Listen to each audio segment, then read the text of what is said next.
Hello everyone, welcome back to Unacademy Judiciary. This is me Vasudev Monga and welcome back to the very important session जहां पर हम लोग cover करने वाले हैं सुप्रीम कोर्ट की सारी इंपॉर्टेंट जजमेंट जो कि आपके एग्जाम के लिए बहुत ही रेलिवेंट है in the month of the February 2025, यानी कि दूसरे महीने के फरवरी के महीने की जितनी भी इंपॉर्टेंट जजमेंट्स सुप्रीम कोर्ट के द्वारा हमें देखने को मिली जो कि आपके एग्जाम के लिए हमेशा रेलिवेंट रहेंगी। आपको वो रीड करनी पड़ेंगी, चाहे आपका exam in this coming year नवंबर दिसंबर में हो रहा है, आपको वो जजमेंट्स कवर करनी पड़ेंगी। वो सारी की सारी जजमेंट्स इस पर्टिकुलर सेशन में आज हम लोग कवर करेंगे। And in this particular session total हम लोग 8 जजमेंट्स को कवर करेंगे। एंड ये 8 जजमेंट्स आपको सिविल लॉ में भी देखने को मिलेंगी, क्रिमिनल लॉ के कंसेप्ट भी आपको देखने को मिलेंगे एंड फैमिली लॉ का कंसेप्ट भी आपको यहां पर देखने को मिलेगा। अच्छी हमें जजमेंट्स यहां पे देखने को मिली, राइट। तो यहां पर इस पूरे के पूरे सेशन की शुरुआत करने से पहले सबसे पहले तो आपको ये इंफॉर्मेशन प्रोवाइड करनी है कि Unacademy judiciary eight this point of time आप सब लोगों को लोएस्ट प्राइस एवर ऑफर कर रही है, यानी कि आपको 24 मंथ्स की 24 महीने की सब्सक्रिप्शन ऑफर करी जा रही है only and only in 32,499 price में आपको ये पूरी की पूरी सब्सक्रिप्शन मिल रही है। आप इधर उधर से अपने जो बच्चे ऑलरेडी सब्सक्रिप्शन लेके चुके हैं यू कैन आस्क देम कि कितना पैसा उन लोगों ने पे किया। किसी ने 60,000 किया, किसी ने 45,000 किया, किसी ना किसी टाइम पे ऑफर को इस्तेमाल करके। But at this point of time as you all know 31 March करीब है, 31 मार्च आने वाला है, तो अभी के लिए आप सब लोगों को पूरा का पूरा 32,499 में अनअकैडमी जुडिशरी में सब्सक्रिप्शन मिल रही है, और वो भी आपको डबल सब्सक्रिप्शन के साथ, यानी कि 24 मंथ्स की आपको सब्सक्रिप्शन प्रोवाइड करी जा रही है। तो जल्द से जल्द आप लोग जाके सब्सक्रिप्शन लीजिए और आपको कोड यूज करना है MONGA, मोंगा कोड यूज करने से आपको मेरा पर्सनल मेंटोरशिप तो मिलेगा ही मिलेगा, प्लस आपको मैक्सिमम डिस्काउंट मिलेगा। ऑलवेज रिमेंबर, आपकी जब सेल्स टीम से बात होती है, आप जब सब्सक्रिप्शन लेना चाहते हो तो ये कोड इस्तेमाल आपको करना है सो दैट आपका एजुकेटर के साथ एक डायरेक्ट कनेक्शन बन जाए और एजुकेटर को आप यहां पे एजुकेटर आपको एक पर्सनल मेंटोरशिप दे पाए। Clear everyone? तो भैया ये आ गया हमारा आज का पर्टिकुलर सेशन जहां पर हम लोग फरवरी 2025 की सारी सुप्रीम कोर्ट की जजमेंट्स को कवर करने वाले हैं। Good evening everyone, good evening जी Rukhsar, Rahul, Babita, Akanksha, Dikshika, Amar Sen, Soni Patel, all others, good evening जी, good evening everyone, how are you all? क्या हालचाल सब लोगों के? क्या हालचाल सब लोगों के? आई एम ऑलवेज नो कि ये जो पर्टिकुलर जो सेशन होता है ना, कि पूरे के पूरे मंथ की जजमेंट्स एक ही जगह पे मिल जाए, तो दैट आपका टाइम भी वेस्ट ना हो, कि 8-10 जजमेंट्स जो कि पूरी की पूरी इंपॉर्टेंट जजमेंट जो कि एग्जाम के लिए रेलिवेंट है आप सबको मिल जाए, वो आपको ये सेशन यहां पे प्रोवाइड किया था। आई ऑलवेज नो कि आप सब लोग इन सेशंस की वेट कर रहे होते हैं। तो लेट मी टेल यू, ये जो जजमेंट की सीरीज है, जनवरी के महीने में भी हमने आपको एक पूरा का पूरा सेशन दिया हुआ है जो कि लगभग 1.5-2 घंटे का सेशन है, जहां पर सारी की सारी जनवरी 2025 की जजमेंट को भी मैंने कवर किया है। And today we are covering the judgments of the month of the February, और इसी तरीके से मार्च, अप्रैल और आने वाले जितने भी महीने हैं सभी जजमेंट्स को आपको करवाया जाएगा। Right now I am all good जी, everything is perfect with me. Let us start with our class. Case number 1 which we have today is Shrimati N. Usha Rani and another versus Modula Srinivas 2025 Supreme Court judgment. Very important judgment, बहुत ही important judgment है। This particular case deals with criminal procedure code, जिसको आज के दिन में हम लोग बोलते हैं भारतीय नागरिक सुरक्षा संहिता, भारतीय नागरिक सुरक्षा संहिता, और साथ में इसका कंसेप्ट लिंक करेगा विद द मेंटेनेंस। और अगर मैं अभी से आपसे यहीं पर एक क्वेश्चन पूछ लूं कि अगर हमें मेंटेनेंस लेनी हो, अगर हमें मेंटेनेंस लेनी हो एक रिलेशनशिप में, एक मैरिज में, चाहे हस्बैंड को तो चाहे वाइफ को, क्या वो मेंटेनेंस हम लोग पर्सनल लॉस में क्लेम करते हैं कि नहीं करते?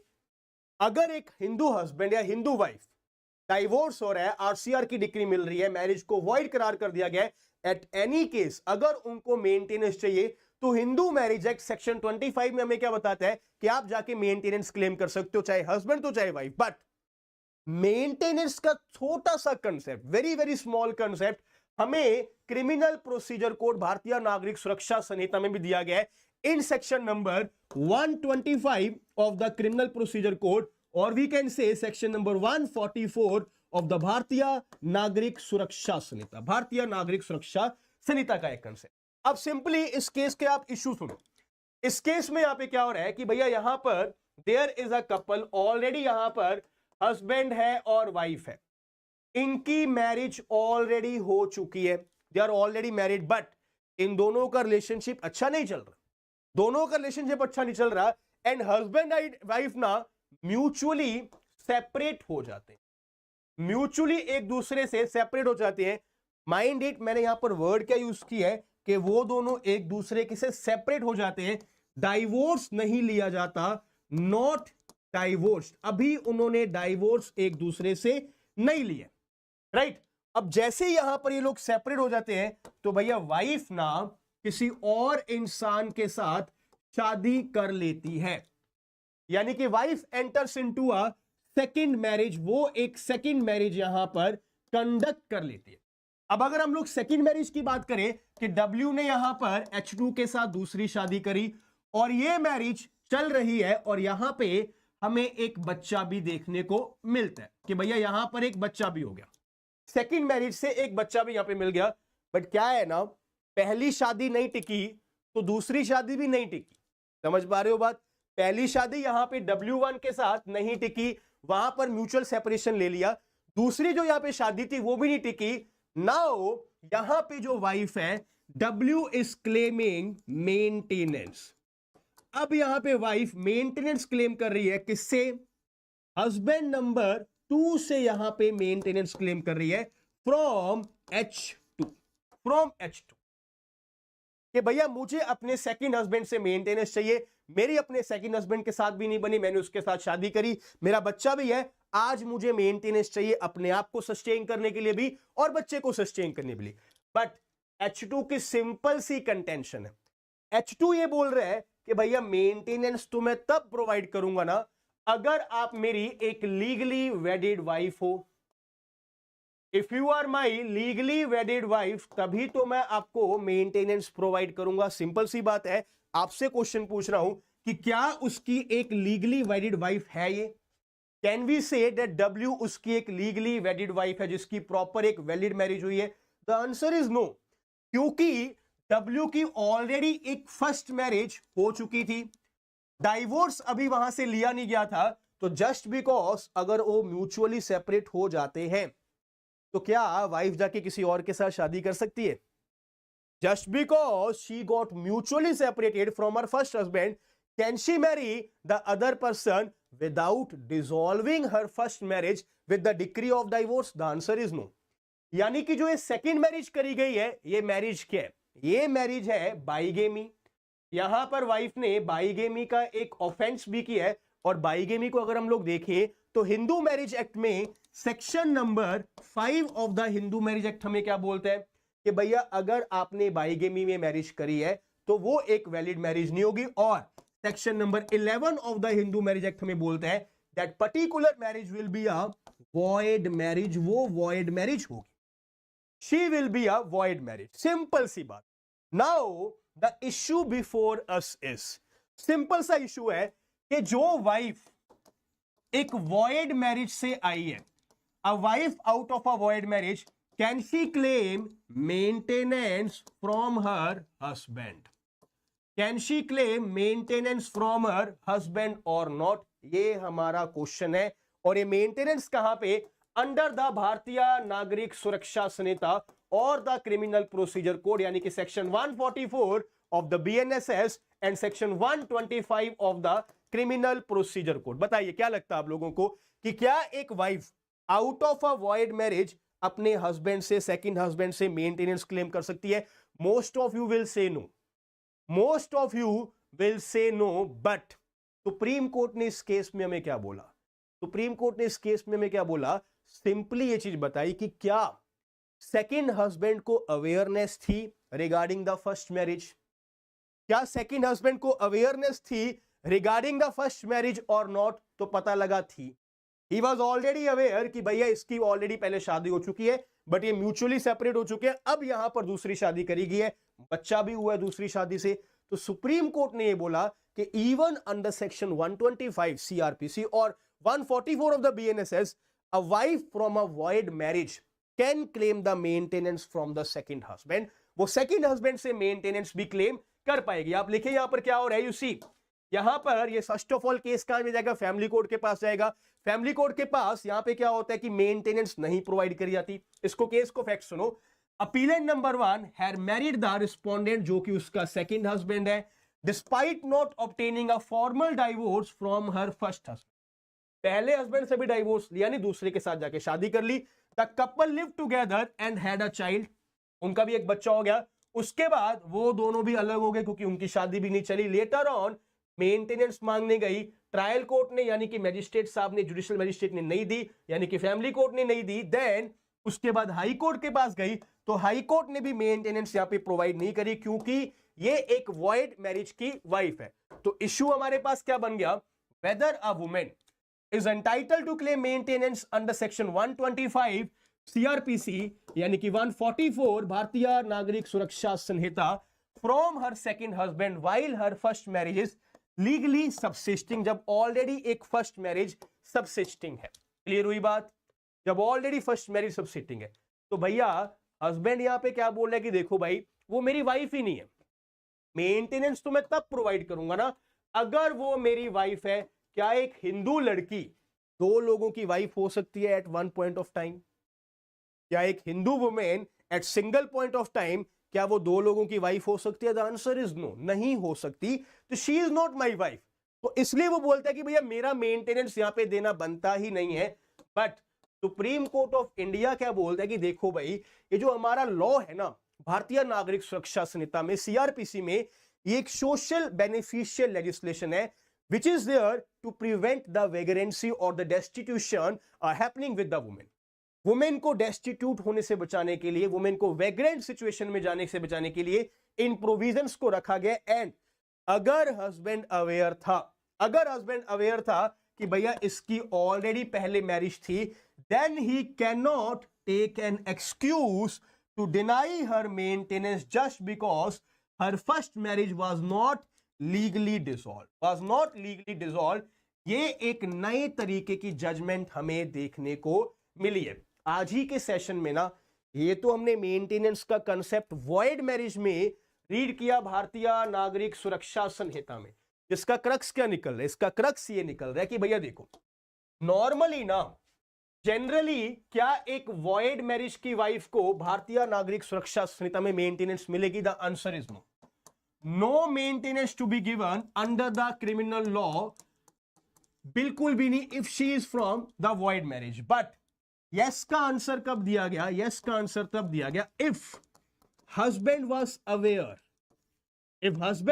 aware of the first marriage, तब वो ये डिफेंस नहीं ले पाएगा, तब उसी केस में। दैट इज वाई ये केस हमारा इंपॉर्टेंट बन जाता है कि जनरल लॉ से एक अलग से चल के हमें ये डिसीजन देखने को मिला है। तो ये तो हमें कंसेप्ट पता लगा भारतीय नागरिक सुरक्षा संहिता के अंदर। आज ही के इस केस में हमें एक और भी केस देखने को मिलेगा जहां पर सेम फैक्ट्स जाएंगे, बट वो फैक्ट्स जाएंगे आपकी हिंदू मैरिज लॉ में, और तब डिस्कस करेंगे कि वॉइड मैरिज की वाइफ क्या हिंदू मैरिज एक्ट में मेंटेनेंस ले सकती है कि नहीं ले सकती। Clear everyone? पहला केस सब लोगों को क्लियर हुआ, और ये केस का नाम भी आप लोगों के लिए जरूरी है। मैं नॉर्मली बता देता होता हूं कि कौन सा केस का नाम आपको याद रखना है, because every case name is not important but this case is important. Shrimati N Usha Rani and anothers versus Modula Srinivas 2025 supreme court judgment. Clear everyone? The next judgment which we have is upon the abatement of suit, यानी कि हम लोग कहां पे enter करने वाले हैं? We are going to enter civil procedure code, and CPC के ऑर्डर नंबर 22 में हम लोग अपनी एंट्री मारने वाले हैं, which talks about the abatement of suit. अब ये भी एक लैंडमार्क जजमेंट है, तो अभी बता रहा हूं कि केस का नाम इसका भी याद रखना है। The name of the case is Om Prakash Gupta alias Laluva now deceased and others versus Satish Chandra now deceased 2025 supreme court judgment. और इस जजमेंट को मैं लैंडमार्क जजमेंट का नाम भी दे सकता हूं। Very very important judgment. और लैंडमार्क जजमेंट की बात करी गई तो अभी से आपको एक और इंफॉर्मेशन देनी होगी, बहुत ही इंपॉर्टेंट, कि अगर आप सब लोग लैंडमार्क जजमेंट्स को कवर करना चाहते हैं तो भैया आप सब लोगों के लिए एक एक्सक्लूसिव बैच लॉन्च किया गया है फ्राई बाय मी। ये पूरा का पूरा बैच जहां पर आपको सब्जेक्ट वाइज सारी की सारी लैंडमार्क जजमेंट्स को कवर करवाया जाएगा। Subject wise all the subjects, सारे के सारे सिविल लॉस, सारे के सारे criminal loss and family law, arbitration, conciliation act, trademark copyright act, each and every Indian constitution, torts का लॉ, ये सारी की सारी जजमेंट्स आपको कवर करवाई जा रही है। बैच ऑलरेडी लॉन्च हो चुका है फ्रॉम 21 मार्च। अगर आप लोगों को कॉम्प्रिहेंसिव बैच नहीं लेना बट सिर्फ और सिर्फ यही बैच लेना है तो ये पूरा का पूरा बैच आपको 7,999 में ऑफर किया जा रहा है and every subject will be taken by me. Her subject आपको मैं कवर करवाऊंगा, एक एक जजमेंट को हम लोग कवर कर रहे हैं। At this point of time we started with the civil procedure code. इसमें भी इनरोल करने के लिए आपको कोड यूज करना है MONGA, मोंगा कोड आपको अप्लाई करना है for the maximum discount plus my personal mentorship. But always remember, अगर आप लोग टोटल सब्सक्रिप्शन ले रहे हो, यानी कि अगर आप लोग जुडिशरी अनअकैडमी के कॉम्प्रिहेंसिव बैच में ही सब्सक्रिप्शन ले रहे हो तो भैया आपको एक ही बार पैसा पे करना है, दैट इज 32,499 एंड जितने भी कोर्सेज हैं including the landmark judgment batch आप सबको वो साथ में फ्री मिलेगा। पूरा का पूरा बैच आपको 32,499। Clear everyone? Now coming to the judgment again, the judgment which relates with the abatement of the suit. Order 22 rule 4 of the CPC के साथ ये हमारा केस चलेगा। First of all, what is the meaning of the term abatement? Abatement का मतलब क्या होता है? What is the meaning of the term abatement? Abatement का मतलब होता है termination, termination of suit on some technical reason. किसी टेक्निकल डिफेक्ट के कारण सूट को ही टर्मिनेट कर देना। और सीपीसी हमें क्या बताता है कि वो कौन से टेक्निकल डिफेक्ट्स हो सकते हैं? Either the death of the party, अगर पार्टी की डेथ हो गई, जिस बंदे ने केस फाइल किया वो बंदा ही मर गया, तो there can be a case हम लोग सूट को टर्मिनेट कर दें, यानी कि सूट को अबेट कर दें। या फिर on the case of the marriage, कुछ केसेस में ऐसा हो सकता है कि हम लोग सूट को ही टर्मिनेट कर दें। या फिर अगर पार्टी इंसॉल्वेंट हो जाती है तो तीन ही ऐसे केसेस हैं जहां पर अबेटमेंट पॉसिबल है। डेथ, मैरिज एंड इंसॉल्वेंसी अगर पार्टी में होती है तो हम सूट को अबेट कर सकते हैं। बट मोस्ट इंपॉर्टेंट कंसेप्ट आपका बनता है on the death of the party, on the death of the party. अब मैं सिंपल सा सवाल आप सब लोगों से पूछूंगा, अगर ये एक इमूवेबल प्रॉपर्टी है, ये इमूवेबल प्रॉपर्टी है, ए बोल रहा है कि मैं इस प्रॉपर्टी का ओनर हूं, बी बोल रहा है कि नहीं मैं इस प्रॉपर्टी का ओनर हूं। अब इन दोनों में इस पर्टिकुलर प्रॉपर्टी को लेके एक डिस्प्यूट चल रहा है, ये यहां पर केस चल रहा है। Now what happens is while the case is pending, जब ये केस यहां पर पेंडिंग है, अगर किसी पार्टी की डेथ हो जाती है, सपोज ए डाइज, मान लो ए की यहां पर डेथ हो जाती है, तो क्या ये सूट अबेट हो जाना चाहिए? टेल मी, क्या ये सूट अबेट हो जाना चाहिए या फिर जो राइट टू स्यू है वो ए के लीगल रिप्रेजेंटेटिव्स के ऊपर आके सब्स्टिट्यूट हो जाना चाहिए? टेल मी, अगर ए की डेथ हो जाती है तो ए बोल रहा है कि मैं इस घर का ओनर हूं, तो in this case the right to sue survives upon the legal representatives of A. उसका लीगल रिप्रेजेंटेटिव, उसका बेटा, उसकी बेटी आके ये बोलेगी ना कि भैया ये प्रॉपर्टी मेरे फादर की थी, अब उनके बाद इस प्रॉपर्टी का ओनर मैं हूं, इस प्रॉपर्टी की ओनर मैं हूं, तो मुझे यहां पर फादर की जगह पे सब्स्टिट्यूट करके मैं केस को कंटिन्यू करूंगा या करूंगी? ऐसा ही होना चाहिए ना, या फिर केस को ही खत्म करे? Obviously no. In all these cases right to sue survive करता है, राइट टू स्यू सर्वाइव करता है। बट अगर मैं आपसे एक सिंपल सा क्वेश्चन पूछूं कि बी डिफेम्स ए, बी ना ए को डिफेम कर देता है, मान लो ए के खिलाफ न्यूज़पेपर में कुछ डिफेमेटरी स्टेटमेंट्स को पब्लिश कर दिया गया, बी ने ए को डिफेम किया, ए ने केस फाइल कर दिया बी के अगेंस्ट सिविल कोर्ट में, यानी कि टॉर्ट मानकर। डिफेमेशन एक टॉर्ट भी है और क्रिमिनल ऑफेंस भी है। You can either go for the civil case और you can go for the criminal case. आपने यहां पे टॉर्ट में केस फाइल कर दिया क्लेमिंग द कॉम्पेंसेशन, कि भैया मुझे यहां पे डैमेजेस चाहिए, मुझे कॉम्पेंसेशन चाहिए क्योंकि बी ने मुझे डिफेम किया। अब यहां पर केस चल रहा है, केस चल रहा है, ए डाइस, ए मर गया या फिर बी मर गया। अब मुझे बताओ कि क्या ये सूट लीगल रिप्रेजेंटेटिव्स के पास सब्स्टिट्यूट होना चाहिए? क्या ये सूट लीगल रिप्रेजेंटेटिव्स के ऊपर सब्स्टिट्यूट होना चाहिए? बंदा ही मर गया जिसको डिफेम किया गया, जिसको डिफेम किया गया वो बंदा ही नहीं है, या जिसने डिफेम किया वो बंदा ही नहीं है, किसके अगेंस्ट क्या प्रूफ करोगे? वो तो प्रॉपर्टी का सूट था। तो in these cases right to sue does not survive, right to sue does not survive in cases where there is a personal liability. जहां पर कोई पर्सनल लाइबिलिटी होती है राइट टू स्यू सर्वाइव नहीं करता। बट जहां पर कोई पर्सनल लाइबिलिटी नहीं होती है, कोई प्रॉपर्टी रिलेटेड सूट है, कोई कॉन्ट्रैक्ट से रिलेटेड सूट है, वहां पर लीगल रिप्रेजेंटेटिव्स के ऊपर सूट आगे आगे यहां पर सब्स्टिट्यूट होना चाहिए। Now simply A files a suit against B and these are the cases where right to sue survive। Simply ऊपर लिख देता हूं मैं, राइट टू स्यू सर्वाइव करता है इन केसेस में, उनकी बात कर रहा हूं where right to sue survives. अब यहां पर केस चल रहा है, case is going on, A dies, A की डेथ हो जाती है। तो टेल मी एप्लीकेशन कौन फाइल करेगा कि लीगल रिप्रेजेंटेटिव्स को सब्स्टिट्यूट किया जाए? प्लेंटिफ की डेथ हो चुकी है।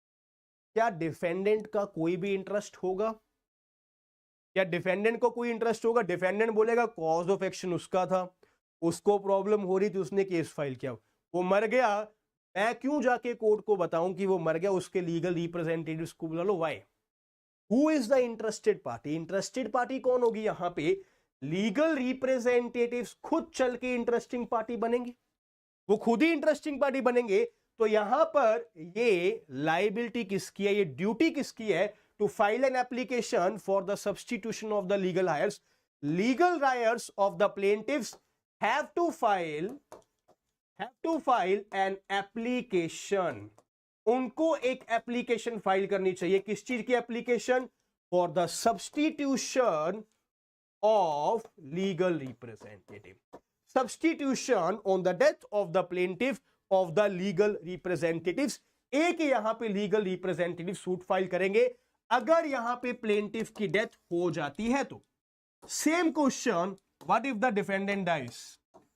केस चल रहा है A versus B, B dies while the case is pending. अब बताओ, अगर ये सूट टर्मिनेट हो जाता है, अगर ये सूट अबेट हो जाता है, तो नुकसान किसका होगा? Who is the interesting party? किसको इस केस में इंटरेस्ट है कि ये केस चलता रहे और डिक्री मेरे फेवर में आए? प्लेंटिफ को। डिफेंडेंट मर गया तो भैया डिफेंडेंट के लीगल रिप्रेजेंटेटिव्स क्यों आके सूट में पार्टिसिपेट करेंगे? ऑब्वियसली नहीं करेंगे। वो बोलेंगे वो तो मर गया, प्रॉपर्टी हमारी है, हमारे अगेंस्ट तो किसी ने केस लड़ा ही नहीं। तो इंटरेस्टिंग पार्टी कौन होगी? Plaintiff. In this case if the defendant dies, plaintiff will file an application. Plaintiff will file an application for the substitution of the legal representatives कि भैया legal representatives of defendant को यहां पर substitute किया जाए, यहां पर सब्स्टिट्यूट किया जाए। सिंपल यहां तक समझ आई सब लोगों को? ऑल ऑफ यू, एक सिंपल सा कंसेप्ट है ऑर्डर 22 का, रूल 4 का, ऑर्डर 22 रूल 4 का कि भैया कौन बंदा एप्लीकेशन फाइल करेगा? अगर प्लेंटिफ मर गया तो legal representatives of plaintiff suit application file करेंगे। अगर डिफेंडेंट मर गया तो प्लेंटिफ खुद चल के एप्लीकेशन फाइल करेगा। बट कितने समय में एप्लीकेशन फाइल करनी है? कितने समय में एप्लीकेशन फाइल करनी है? लॉ हमें यह बताता है कि जिस दिन पार्टी की डेथ हुई, बीट द डिफेंडेंट बी और बीट द प्लेंटिफ, हमें फर्क नहीं पड़ता, जिस दिन बंदे की डेथ हुई ना, 90 डेज के अंदर अंदर आपको एप्लीकेशन फाइल करनी है। किसकी application? For the substitution of the legal representative. Substitution of legal representatives की आपको एप्लीकेशन फाइल करनी है with in 90 days of the death of the party. But अगर 90 डेज के अंदर अंदर ये एप्लीकेशन आप फाइल नहीं करते हो तो क्या होगा?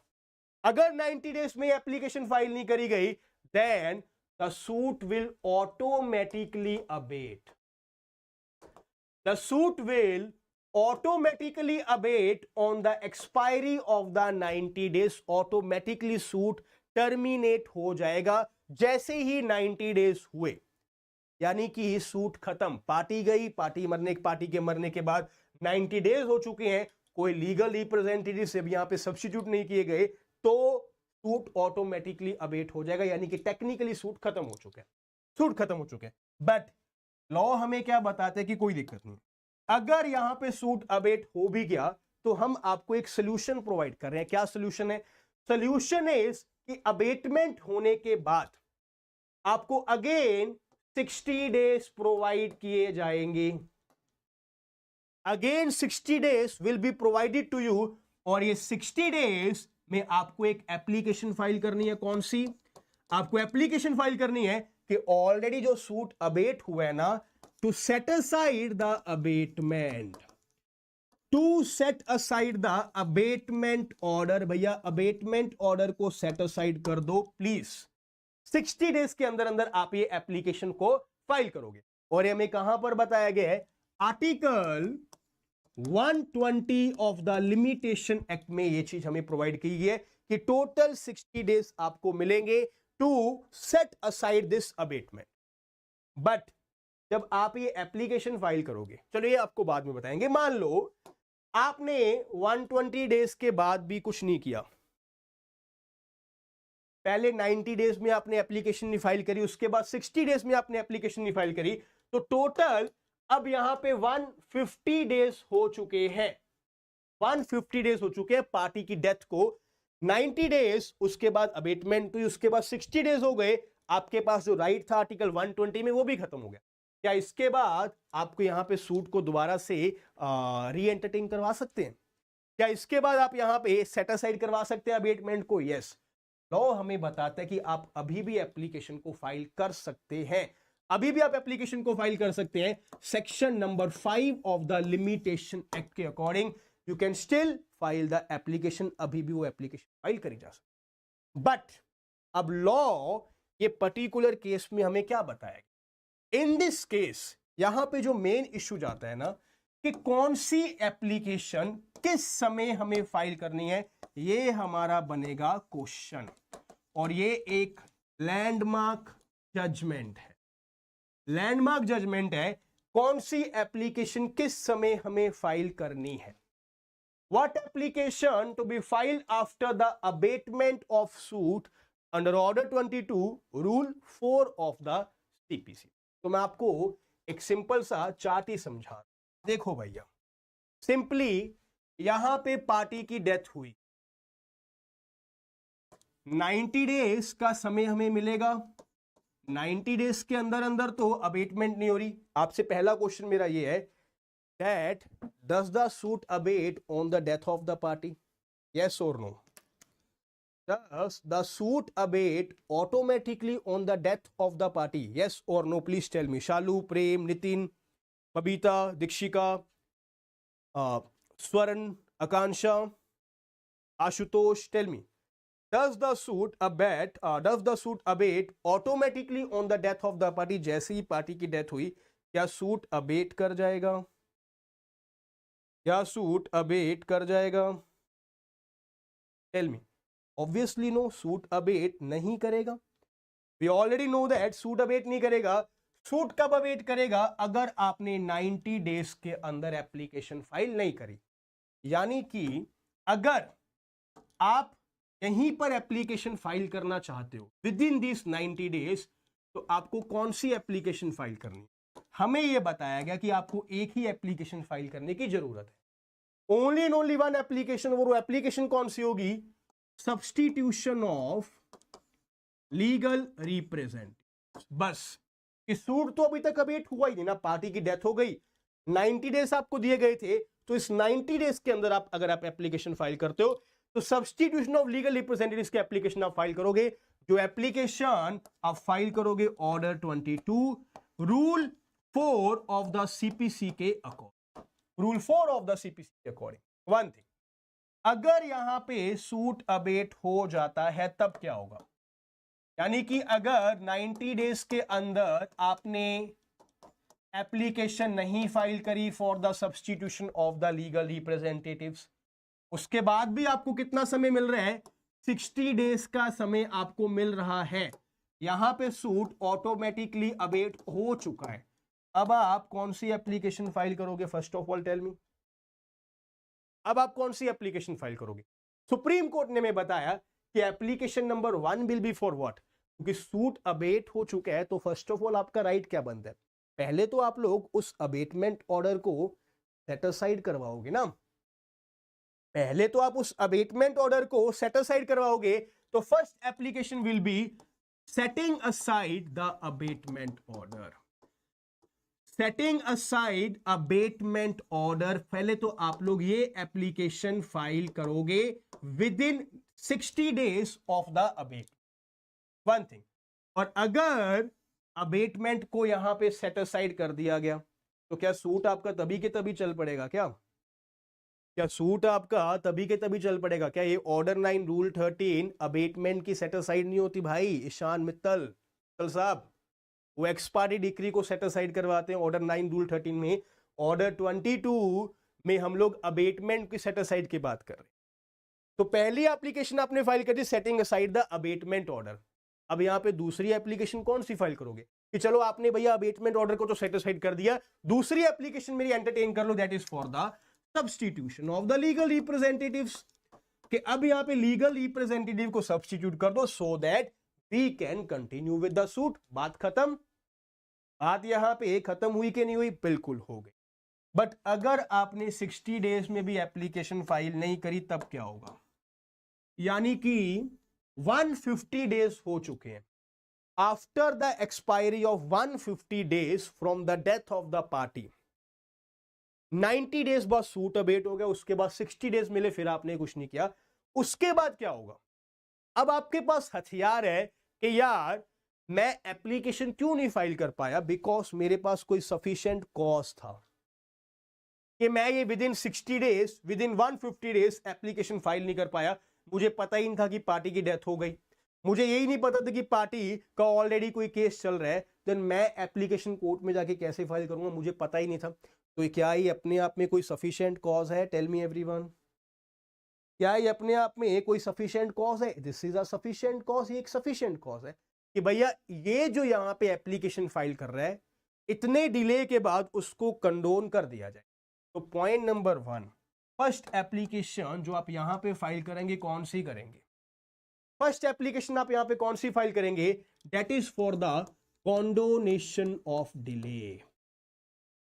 कॉन्डोनेशन ऑफ डिले कि भैया मेरे पास एक सफिशिएंट कॉज है, section number 5 of the limitation act के अकॉर्डिंग आप इस एप्लीकेशन को फाइल करेंगे टू कंडोन द डिले, कि प्लीज अभी भी मेरी एप्लीकेशन को एंटरटेन कर ले इवन दो 150 डेज हो चुके हैं।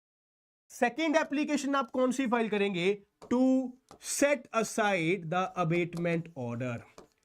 To set aside the abatement order की चलो आपने सफिशिएंट कॉज को समझा, अबेटमेंट ऑर्डर को सेट असाइड किया जाए। ठीक है जी, कर दिया। तब करने के बाद क्या होगा? लीगल रिप्रेजेंटेटिव तो अभी भी नहीं है, तो थर्ड एप्लीकेशन कौन सी फाइल होगी? सब्स्टिट्यूशन ऑफ लीगल रिप्रेजेंटेटिव्स की एप्लीकेशन। यानी कि टोटल अगर इसको हम लोग देखें तो हमें क्या समझ आ रहा है, हमें क्या बताया जा रहा है कि भैया ये एक सिंपल सा ग्राफ है, सिंपल सा ग्राफ है। 90 डेज के अंदर अंदर आपको एक ही एप्लीकेशन फाइल करनी है कि भैया लीगल रिप्रेजेंटेटिव्स को सब्स्टिट्यूट करो। 90 डेज के बाद अगर सूट अबेट हो गया तो दो एप्लीकेशन फाइल करनी है, पहले अबेटमेंट को सेट असाइड करवो और लीगल रिप्रेजेंटेटिव को सब्स्टिट्यूट। और अगर आपने वो भी नहीं किया तो आपको फिर 3 एप्लीकेशन फाइल करनी पड़ेंगी, डिले को कंडोन करवाने के लिए, सेकंड अबेटमेंट को सेट असाइड करवाने के लिए एंड लीगल रिप्रेजेंटेटिव्स को सब्स्टिट्यूट करवाने के लिए। क्लियर हुई बात सब लोगों को? क्लियर हुई बात सब लोगों को? वेरी वेरी इंपॉर्टेंट जजमेंट, बहुत ही इंपॉर्टेंट। सब लोगों को एक एक पॉइंट क्लियर हुआ कि प्रोसेस क्या है। After the death of the party, अगर पार्टी की डेथ हो जाती है तो क्या एक ही एप्लीकेशन फाइल करोगे for the substitution of the legal higher, जो ऑर्डर 22 रूल 4 में होगी। बट अगर 90 डेज बीत गए, अगर 90 डेज बीत गए तो क्या होगा? तब आप लोग अबेटमेंट ऑर्डर को सेट असाइड करवाओगे और 60 डेज के अंदर अंदर 121 ऑफ द लिमिटेशन एक्ट के अकॉर्डिंग, और दूसरी application again substitution of the legal representatives as per order 22 rule 4 of the CPC. But अगर 150 डेज ही निकल गए टोटल 90 + 60 150 डेज निकल गए, तो उस केस में आपको 3 एप्लीकेशन फाइल करनी पड़ेगी। Application for the setting aside the abatement, condonation of delay and the application for the substitution of the legal representative. Is it clear everyone? किसी को कोई डाउट इसमें? बहुत अच्छे से समझ आया केस को, ऐसे खलास हो गया केस की, सर मजा आ गया। और ये लैंडमार्क जजमेंट है, केस का नाम आप लोगों को याद रखना होगा, केस का नाम आप लोगों को याद रखना होगा, Om Prakash Gupta ji versus Satish Chandra now deceased, 2025 की ये सुप्रीम कोर्ट जजमेंट रही। Clear everyone? Got it?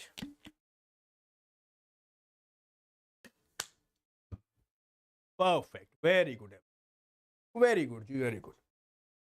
Himanshu, Shalu, Babita, Prem Ranjan, Ishan Mittal, Amar Sen ji, Simar Sharma, good to know that हमारी क्लास में कुछ लोग एक्टर्स भी हैं जिनकी शॉर्ट फिल्म्स भी है। लास्ट क्लास के बिल्कुल आखिरी में आके डिस्क्लोज करूंगा कि eight this point of time around 40 students live बैठे हैं क्लास में, तो one of them you is an actor, जो कि एक्टर है मुंबई में। लास्ट में आके आपको डिस्क्लोज करूंगा कौन, right? You see, next judgment which we have today is regarding the bail order. Regarding the bail order, whenever we talk about the term bail, bail की जब भी हम लोग बात करते हैं तो इंडियन सिस्टम क्या बोलता है? इंडियन सिस्टम हमें ये बोलता है, इंडियन क्रिमिनल जूरिस्प्रूडेंस हमें ये बोलती है that bail is a rule and jail is an exception. Simply कि भैया जब तक बंदा अंडर ट्रायल प्रिजनर है, जब तक बंदा अंडर ट्रायल प्रिजनर है, तो उस समय उसको बेल देने के फेवर में होगा कोर्ट, उसको जेल भेजने के फेवर में नहीं होगा। यानी कि bail is a rule and jail is an exception, jail exception. Now कुछ ऐसे ऑफेंसेस होते हैं जहां पर ना पार्लियामेंट ने जो लॉ बनाया है वो यही बताया कि बेल आपको मिलेगी नहीं। यानी कि there are some statutory laws, कुछ स्टैच्यूज हमें ऐसे दिए गए हैं, no bail can be given, जहां पर बेल आपको मिलेगी नहीं। फॉर एग्जाम्पल टेररिस्ट एक्ट यानी कि यूएपीए की अगर मैं बात करूं, अनलॉफुल एक्टिविटीज को प्रिवेंट करने का जो हमारा लॉ है, उस केस में हमें क्या बोलते हैं कि अगर कोई बंदा पाया गया, अगर कोई बंदा एक्यूज है, तो हम लोग बेल देंगे ही नहीं, बेल हम लोग प्रोवाइड ही नहीं करेंगे। सिंपली बात, कोर्ट बेल प्रोवाइड ही नहीं कर सकता। बट सिंपल सी बात है, नॉर्मली अगर हम लोग देखें, अगर किसी बंदे को अरेस्ट किया जाता है, whenever a person is being arrested, क्या उसका ये फंडामेंटल राइट है to know, to get the information about the reasons of arrest? Tell me कि भैया मुझे क्यों अरेस्ट किया गया, क्या ये उसको जानना, क्या उसका फंडामेंटल राइट है? Is this the fundamental right? Tell me. किसी को अरेस्ट कर लिया जाके इन्वेस्टिगेशन एजेंसी ने, पुलिस ने या सीबीआई ने या फिर ईडी ने किसी बंदे को जाके अरेस्ट कर लिया, क्या उसका ये फंडामेंटल राइट है that he should be aware of this particular fact that why is he being arrested? Yes. और ये फंडामेंटल राइट हमें कहां प्रोवाइड किया गया है? Article 22 of the Indian constitution में हमें ये फंडामेंटल राइट प्रोवाइड किया गया, फंडामेंटल राइट प्रोवाइड किया गया।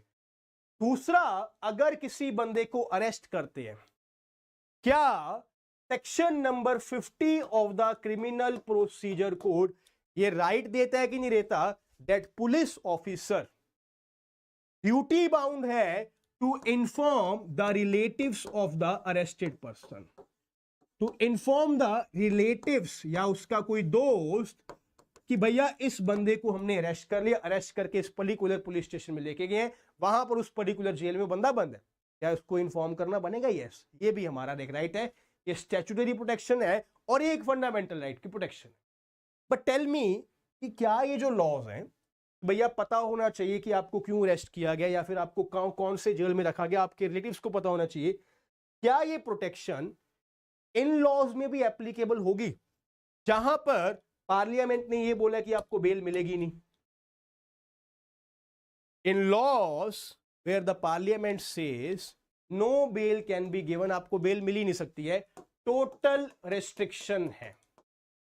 टोटल रिस्ट्रिक्शन है कि आपको बेल नहीं मिल सकती, तो क्या उस केस में एक एजेंसी को, सीबीआई को, पुलिस ऑफिसर को क्या आर्टिकल 22 को फॉलो करना होगा, या फिर सेक्शन 50 सीआरपीसी और आई कैन से सेक्शन 47 भारतीय नागरिक सुरक्षा संहिता के प्रोसीजर को फॉलो करना होगा? सुप्रीम कोर्ट ने बोला यस, करना पड़ेगा। Even though a person is accused in an offense where no bail can be given, bail मिल ही नहीं सकती, स्टिल बेल हम लोग देते हैं। सुप्रीम कोर्ट के पास वो पावर होती है बेल देने की। कब? मान लो यार यूएपीए के लॉ में किसी को अरेस्ट कर लिया, समझ ले कर दिया कि अरेस्ट करने के बाद आपने उसको रीजंस भी नहीं बताए, इन्वेस्टिगेशन चलती रहेगी, बंदा अरेस्टेड है, क्या इन्वेस्टिगेशन के ऊपर कोई अपर लिमिट है कि इसकी कोई अपर लिमिट होगी 3 महीने में, 6 महीने में इन्वेस्टिगेशन खत्म होनी चाहिए, 1 साल में इन्वेस्टिगेशन खत्म होनी चाहिए? No, there is no upper limit. ऐसी कोई अपर लिमिट तो है ही नहीं है, ऐसी कोई अपर लिमिट तो है ही नहीं है। तो इन्वेस्टिगेशन चलती रहेगी, बंदा अरेस्टेड है, क्या ये उसका आर्टिकल 21 वॉयलेट नहीं किया जा रहा? इस article 21 right to life and personal liberty is clearly violate. तो इवन इन दोस केसेस जहां पर बेल के ऊपर रिस्ट्रिक्शन है, still that person should be aware why he is arrested, कि उसको क्यों अरेस्ट किया गया as per article 22 of the Indian constitution. ये उसके फंडामेंटल राइट की प्रोटेक्शन प्रोवाइड करता है। एंड ऑल्सो सेक्शन 47 बीएनएसएस को भी फॉलो करना होगा कि उसके फ्रेंड्स को, रिलेटिव्स को भी इंफॉर्मेशन पता होनी चाहिए कि बंदा कहां पे है, क्योंकि भैया अगर बंदे को अरेस्ट किया हुआ है, पता तो वो लोगों को, इन्वेस्टिगेशन चलती रहेगी, 10 साल चलती रहेगी, बंदा अरेस्टेड है, ये क्या बात हुई? तो लॉ को आप लोग मिसयूज कर रहे हो। He should be given the information. Clear everyone? He should be given the information about. See, in this particular case, यहां पे हमें क्या बताया जा रहा है? When the arrested person alleges the non-compliance with the requirements of Article 22 Clause 1, अगर article 22 को फॉलो ना किया जाएगा तो बर्डन ऑफ प्रूफ किसके ऊपर होगा? बर्डन ऑफ प्रूफ होगा एजेंसी के ऊपर, यानी कि सीबीआई ने अगर केस किया तो सीबीआई के ऊपर, पुलिस ऑफिसर के पास अगर था तो पुलिस स्टेशन यहां पे बर्डन लेगा कि भैया हमने ये उसको इंफॉर्मेशन प्रोवाइड क्यों नहीं करी। And also we have to follow the procedure of section number 47 of the BNSS and section 50 of the CRPC. Clear everyone? Sir anticipatory bell भी नहीं मिलेगी क्या? देखो नॉर्मली हर लॉ में मिलती है, बट कुछ ऑफेंसेस पिछले कुछ सालों में हमें ऐसे देखने को मिले हैं, फ्रॉम लास्ट 10 ईयर्स हम लोग बोल सकते हैं कि पार्लियामेंट ने जहां पर ये बोल दिया कि बेल मिलेगी नहीं, एंटिसिपेटरी बेल भी नहीं, रेगुलर बेल भी, एंटिसिपेटरी भी नहीं, रेगुलर बेल भी, अगर वो टेरर का क्राइम किया, अगर वो ऑफेंस अगेंस्ट द गवर्नमेंट किया गया, तो ऐसे कुछ ऑफेंसेस बनाए गए जिनको बेसिकली चैलेंज भी किया गया हुआ है सुप्रीम कोर्ट में, बट अभी तक उसके ऊपर हमें डिसीजन देखने को नहीं। जब तक डिसीजन नहीं देखने को मिला तो हमारा लॉ वही है, तो लॉ तो वही है ना कि भैया बेल नहीं मिलेगी। बट अभी सुप्रीम कोर्ट ने क्या बता दिया कि अगर ऐसा भी है तो उसको रीजन जरूर पता होने चाहिए कि बंदा अरेस्टेड क्यों है। Clear everyone? Hello Monalisa Chauhan, Nitin ji, preventive detention laws ने एंटिसिपेटरी बेल बाहर चुकी है, very good ji, got this everyone? Perfect. Moving on to the next case law. Next case law deals with check bounce cases, and this particular deals with the check bounce issued by a company. अगर एक check company issue करती है तो liability किसकी होगी? ये simple सी बात है, section 141 of the negotiable instrument act का केस है, और मुझे लगता है कि लगभग पिछले 1 साल में सेक्शन 141 से 20 जजमेंट्स हमें देखने को मिले, 20 जजमेंट्स, वेरी इंपॉर्टेंट। सेक्शन 138 में से कम केस देखने को मिलते हैं। डायरेक्टर के केस में अगर किसी कंपनी का चेक बाउंस हो जाता है तो वो हमें ज्यादा देखने को मिलती है, तो you see whenever we talk about the cheque bounce case, एक सिंपल सा प्रोसेस क्या, पहले उसकी बात करते हैं। भैया ये हमारे पास एक चेक है, ये हमारे पास एक चेक है, चेक में क्या लिखा है, पे टू ए ₹1,00,000, ₹1,00,000। यहां पर एक बैंक का नाम होगा, फॉर एग्जांपल आईसीआईसीआई बैंक का ये चेक है, और ये चेक किसने इशू किया, बी ने इस चेक को इशू किया, क्योंकि बी ने ए को पैसा देना, बी ने इसको पैसा देना था। यहां पर एक डेट भी मेंशन करी गई होगी, भैया ये डेट कौन सी है, सिंपली, और यहां पे लिखा गया होगा 1,00,000 रुपीज ओनली, इंग्लिश में पूरा का कोड लिख देंगे 1,00,000 रुपीज ओनली। इनफैक्ट ओनली वो कभी भी नहीं होते हैं, चाहे 20 लाख लिख दो, चाहे 1 करोड़ लिख दो, हमेशा ओनली लिखना आपको पड़ेगा। ओनली एक हौसला देता आप लोगों को कि आपको इससे भी ज्यादा पैसे कमा, right. Now in this case A को हम लोग क्या बोलते हैं, पेई, जिसको पैसा मिलना है। बी कौन है, ड्रायर, जिसने पैसा देना है, जिसने ये चेक को इशू किया है। बट ये ड्रॉयर ऑर्डर किसको कर रहा है, ड्रॉयर ऑर्डर कर रहा है ड्रॉई को, ड्रॉयर ऑर्डर कर रहा है ड्रॉई को कि भैया मेरा बैंक है जिसके अंदर पैसे पड़े, मैं आपको ये अथॉरिटी दे रहा हूं कि आप ये चेक बैंक में लेकर जाओ, बैंक 1,00,000 रुपया आपको दे देगा, बैंक 1,00,000 रुपया आपको तभी के तभी दे देगा। ये सिंपल सा एक प्रोसेस है, सिंपल सा। अब यहां पर ये चेक बंदा आईसीआईसीआई बैंक में लेकर गया, आईसीआईसीआई बैंक में लेके गया, कितने समय में लेके जाएगा, जो यहां पर डेट दी गई हुई है, इस डेट के विद इन 3 मंथ्स आपको ये चेक बैंक में प्रेजेंट करना पड़ेगा। Within 3 months you have to present the cheque before the bank. Clear everyone? Within 3 months आपको ये चेक इशू करना पड़ेगा, बैंक में लेके जाना पड़ेगा। आप ये चेक ले गए, चेक लेके गए, पता लगा कि भैया चेक तो बाउंस हो गया, यानी कि डिसऑनर हो गया, यानी कि बी के अकाउंट में पैसा ही नहीं है, इनसफिशिएंट फंड्स, इनसफिशिएंट फंड्स, उसके अकाउंट में पैसा ही नहीं है, तो भैया बाउंस हो गया। अब हमें बाउंस के साथ साथ एक मेमोरेंडम स्लिप इशू कर देता है बैंक, जिसपे लिखा होता है कि भैया ये चेक बाउंस क्यों हुआ, ये चेक बाउंस क्यों हुआ। अब लॉ में क्या बताते हैं कि जिस दिन ये चेक बाउंस हो गया ना, फ्रॉम दैट पर्टिकुलर डेट आपको दिए जाते हैं 30 डेज। जिस दिन ये चेक बाउंस हो गया आपको मिलते हैं 30 दिन। 30 दिन के अंदर अंदर आप एक वार्निंग भेज दो, किसको, किसको, ड्रॉयर ऑफ द चेक को एक वार्निंग दे दीजिए। पेई यानी कि ए, जिसका जो बैंक में गया पैसे लेने के लिए, वापस चेक मिल गया उसको बाउंस होके, ये वार्निंग देगा, उसको हम लोग बोलते क्या है, लीगल नोटिस सेंड करेगा। कितने दिनों के अंदर अंदर, 30 डेज में इस लीगल नोटिस को भेजना पड़ेगा। यानी कि अगर ये चेक की डेट है, 3 महीने के अंदर अंदर चेक को बैंक में लेके जाना है। उसके बाद जैसे ये चेक बाउंस हुआ, मान लो आखिरी दिन हो गया, यहीं पर चेक बाउंस हो गया, तो यहां पर 30 डेज हमें मिल जाते हैं लीगल नोटिस भेजने के लिए। 30 डेज मान लो उसने आखिरी दिन लीगल नोटिस भेजा, तो यहां पे 15 दिन मिलते हैं पार्टी को पैसे देने के लिए, 15 दिन मिलते हैं पार्टी को पैसे देने के लिए। बट अगर 15 दिन में भी पैसा ना दिया गया तो 16th डे को क्या होता है, 16th डे हमें क्या बोलते हैं, 16th डे एक कॉज ऑफ एक्शन अराइज कर देता है कि अब section 138 of the negotiable instrument act में ये एक ऑफेंस बन जाएगा। इस केस में 2 साल की पनिशमेंट भी हो सकती है, प्लस डबल फाइन आपको पे करना पड़ सकता है। यानी कि चेक के ऊपर जो भी अमाउंट लिखा था, 1,00,000 रुपए का चेक का, तो 2,00,000 का आपको फाइन भी यहां पर देना पड़ सकता है। क्लियर हुई बात?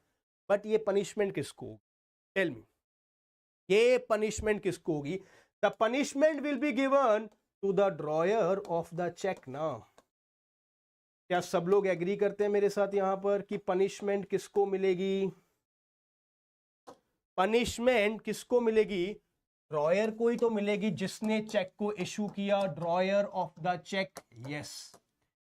बट अगर ये चेक कंपनी के द्वारा इशू किया जाए, पे टू ए ₹1,00,000, बैंक यहां पर आ गया आईसीआईसीआई बैंक, बट ये जो चेक है ना, एक कंपनी का चेक है, एबीसी कंपनी है, कंपनी का चेक है।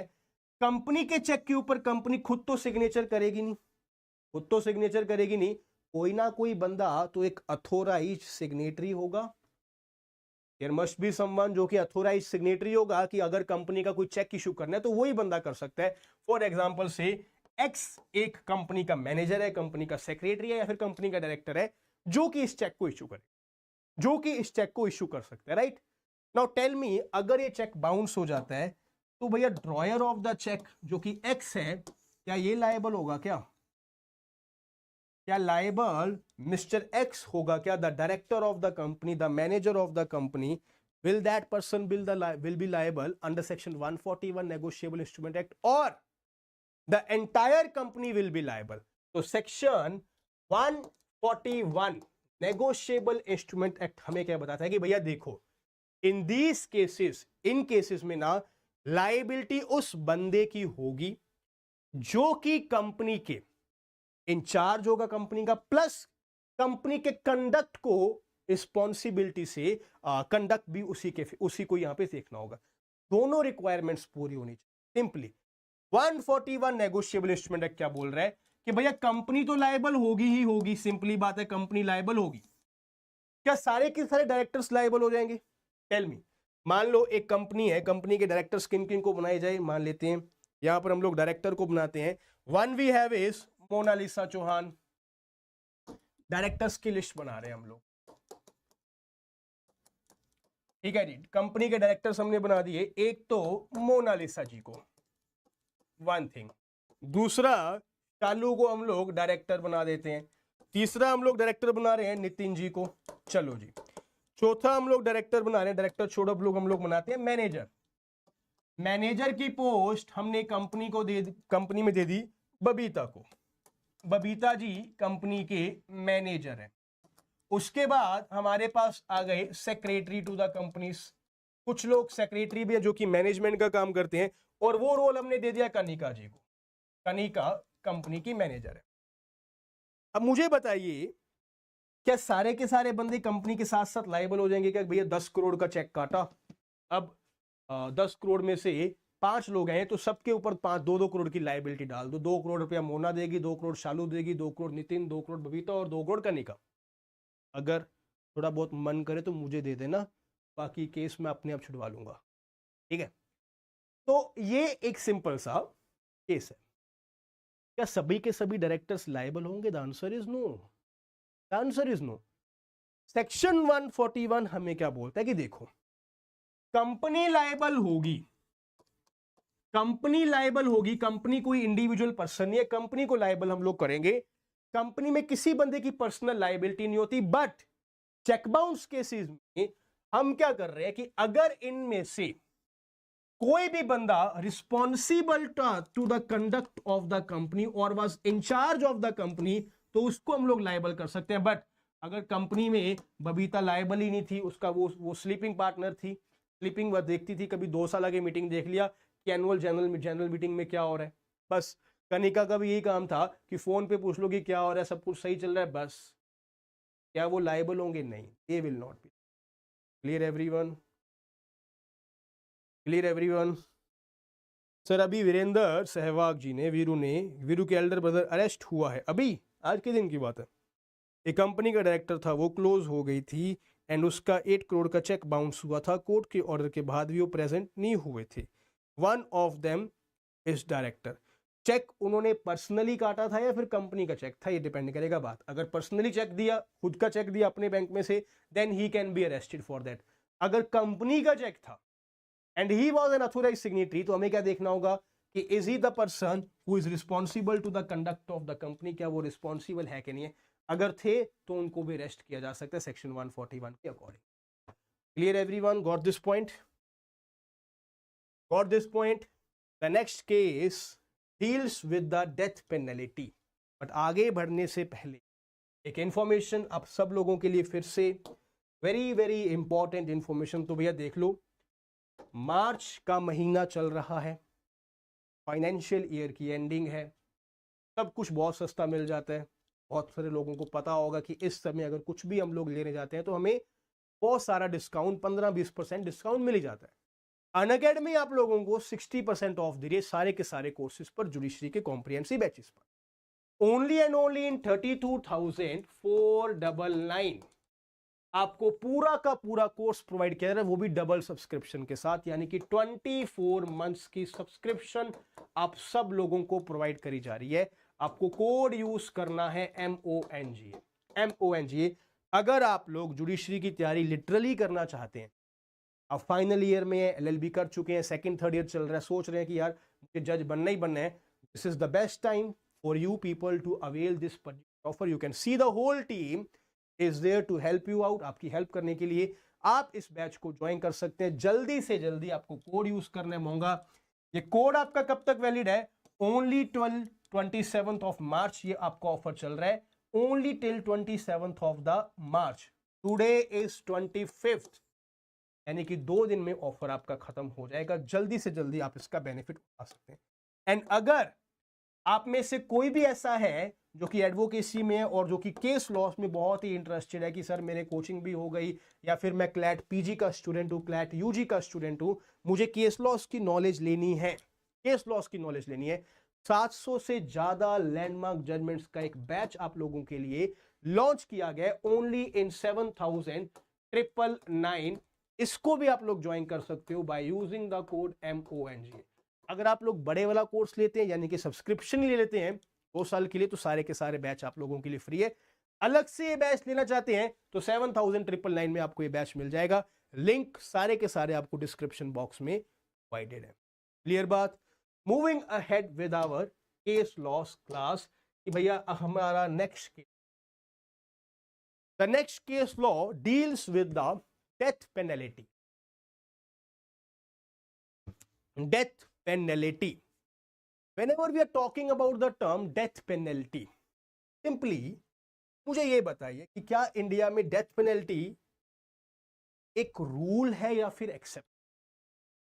Even in the cases like rape, murder, terror crimes, even in those cases law हमें क्या बताया जाता है? Life imprisonment is a rule and death penalty is an exception.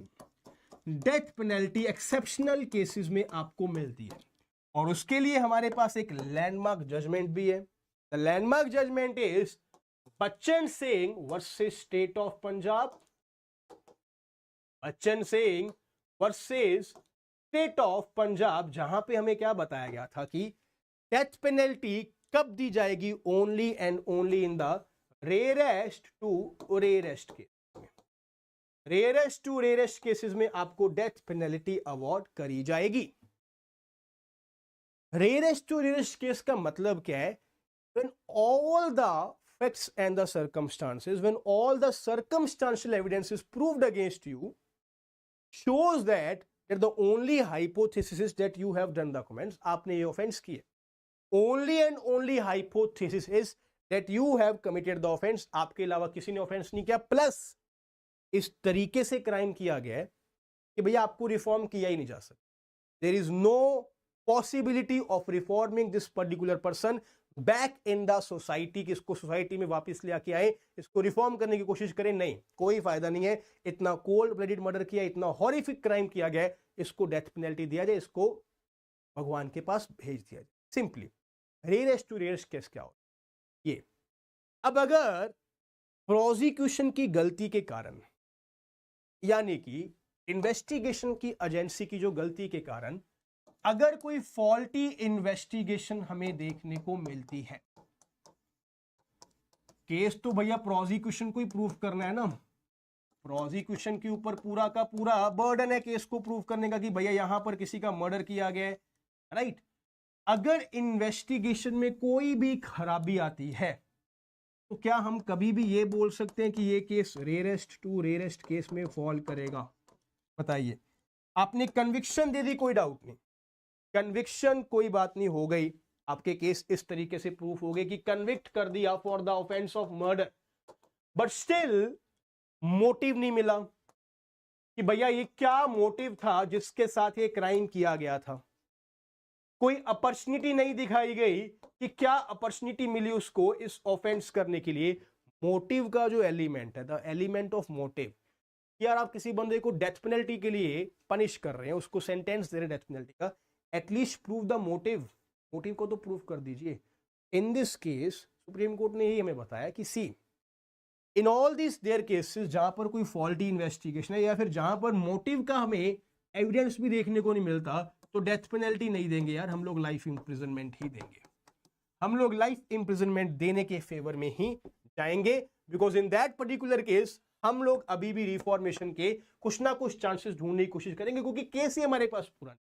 In this particular case क्या हुआ, बंदे ने 6 मर्डर किए, 6 मर्डर किए, अपनी वाइफ का, अपने भाई का और अपने 4 बच्चों का।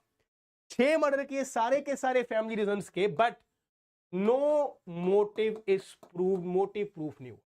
केस प्रूव हो गया, मोटिव नहीं प्रूफ हुआ। क्या मोटिव के बिना केस प्रूफ कर सकते हैं? यस। ना भी इंपॉर्टेंट एलिमेंट नहीं है। We have lot of circumstantial evidences, affect, cause, FIR में क्या आया है, कन्फेशन क्या आया, डाइंग डिक्लेरेशन है या नहीं है, लॉट ऑफ डिस्कवरी स्टेटमेंट, बहुत सारे एविडेंसेस हैं। मोटिव अगर प्रूफ हो जाता है तो भैया मोटिव का मेन एक पर्पस पता क्या रहता है, एक चीज याद रखना, the purpose of motive, the purpose of motive in the IPC और द भारतीय न्याय संहिता, अगर मोटिव प्रूफ हो जाता है तो सेंटेंस ना उसके अकॉर्डिंग दिया जा सकता है, सेंटेंस उसके अकॉर्डिंग दिया जा सकता है। ज्यादातर केसेस में आपने रीड किया होगा कि पनिशमेंट तो दी गई होती है up to 7 years, up to 3 years, up to 10 years, ऐसा लिखा होता है कि नहीं लिखा होता? अप टू 10 years की पनिशमेंट दी जा सकती है, अप टू 7 years की पनिशमेंट दी। ये अप टू 7 years का क्या मतलब है कि भैया कोर्ट तो 1 साल की पनिशमेंट भी दे सकता है, 2 साल की भी दे सकता है, 4 साल की भी दे सकता है, 7 साल की भी दे सकता है। कितनी दी जाएगी, कितनी पनिशमेंट दी जाएगी, ये तो डिस्क्रिशन जज साहब के पास ही है। और ये डिस्क्रिशन क्यों है? जज साहब के पास जो जो एविडेंसेस आए, किस किस के ऊपर वो क्या रिलाई कर सकते हैं, उसी के अकॉर्डिंग पनिशमेंट देंगे। फॉर एग्जांपल, अगर किसी बंदे ने चोरी करी, उसने थेफ्ट किया for the purpose of distributing the money in between the poor people, कि भैया मैं ना बैंक ऑफ स्पेन में जाऊंगा मनी हाइस्ट करके, प्रोफेसर बन के 2-4 लोगों को लेके, एक को टोक्यो बना दिया, एक को नायरोबी बना दिया, मैं चला गया बैंक ऑफ स्पेन में, जाके मैंने लूट मचा दी, रॉबरी कर दी। रॉबरी कर क्यों करी? क्योंकि मुझे वो पैसा पूरे के पूरे कंट्री में जितने भी लोग गरीब थे उनको बांटना था। मोटिव क्या था? मोटिव तो गुड था ना, तो क्या पनिशमेंट उसको प्रॉपर पूरी की पूरी मिलेगी? नहीं। जज साहब क्या करेंगे? कम पनिशमेंट, क्योंकि मोटिव नहीं था, मोटिव इतना strong.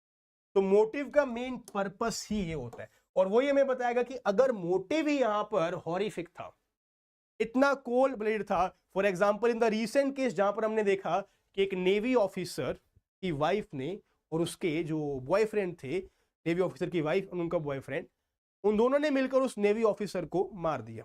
Must have heard the case, सब लोगों ने उस केस के बारे में सुना होगा, जहां पर हमें देखने को मिला द नेवी ऑफिसर जिनका नाम था Saurabh, right, if I am not wrong, तो उनका नाम था सौरभ। एंड देन उनकी एक वाइफ है जिसका नाम है मुस्कान, एंड उनका बॉयफ्रेंड है साहिल, साहिल शुक्ला। और केस के फैक्ट्स जो अभी तक पता लग रहा है, अभी तक इन्वेस्टिगेशन चल रही है, अभी आजकल न्यूज में हमें क्या पता लग रहा है कि इन दोनों ने मिलकर नशे में, गांजे के नशे में हस्बैंड को मारा। हस्बैंड के 19 पीसीस किए गए, उत्तर प्रदेश का केस है, 19 पीसीस किए गए, हॉरिफिकली मार दिया गया, और डेड बॉडी घर पे पड़ी रही 15 दिन, 19 पीसीस के साथ किसी ट्रंक में पड़ी रही। क्या इस केस में डेथ पेनल्टी नहीं मिलना चाहिए? डेथ पेनल्टी के पीछे क्या कोई मोटिव है? You are into an extra marital affair and you are doing that activity while you are being intoxicated by some illegal drugs.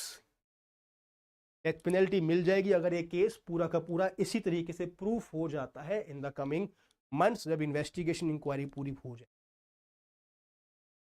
Clear everyone? मेरे घर के बराबर में ही है ये, मेरठ में। अच्छा, आपके घर के आसपास ही है क्या? नैन्सी है क्या आप? एक और भी स्टूडेंट है मेरे प्लस क्लास में जिन्होंने कोचिंग चल रही, जिन जिन लोगों की, उनके भी घर के पास ही हैं। तो या तो अच्छा आप नैन्सी ही हैं, ओके। तो ये आई कैन का मतलब आई कैन क्लियर जुडिशरी भी लिख लो आगे, I can clear judiciary. Supreme court बोलेगा कि नशेड़ी लोग हैं, इसलिए मौका देना चाहिए सुधरने का। डिपेंड करता है कि ड्रग्स वॉलंटरीली लिए गए या फिर इनवॉलंटरीली लिए। वो बाद की बात है, अभी तो हमें केस के फैक्ट्स न्यूज़पेपर के थ्रू पता लग रहे हैं। न्यूज़पेपर में जो भी लिखा होता है वो डायरेक्ट एविडेंस होता है या हेयर्स एविडेंस होता है? Please tell me. Whatever there is written in the newspaper और any article Live Law Bar and Bench में या फिर सुप्रीम कोर्ट की वेबसाइट्स पे, जो कि वेबसाइट्स पे आ रहा है, न्यूज़पेपर में आ रहा है, वो डायरेक्ट एविडेंस है या फिर हेयर्स एविडेंस है?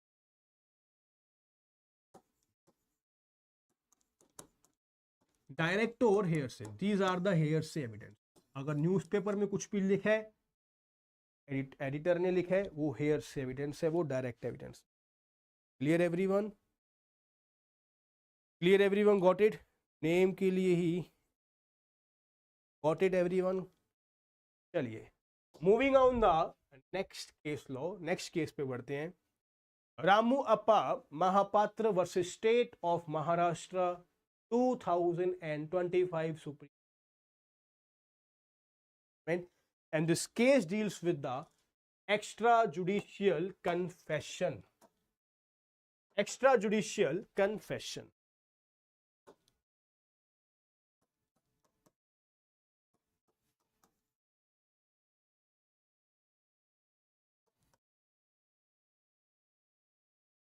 Extrajudicial confession. Whenever we talk about the term confession, यानी कि एक्सेप्टिंग वंस गिल्ट, अपने गिल्ट को एक्सेप्ट करना, कन्फेस करना, अपने गिल्ट को एक्सेप्ट करना। Confession is something which can be given to a magistrate. एक मैजिस्ट्रेट साहब को भी कन्फेशन दिया जा सकता है।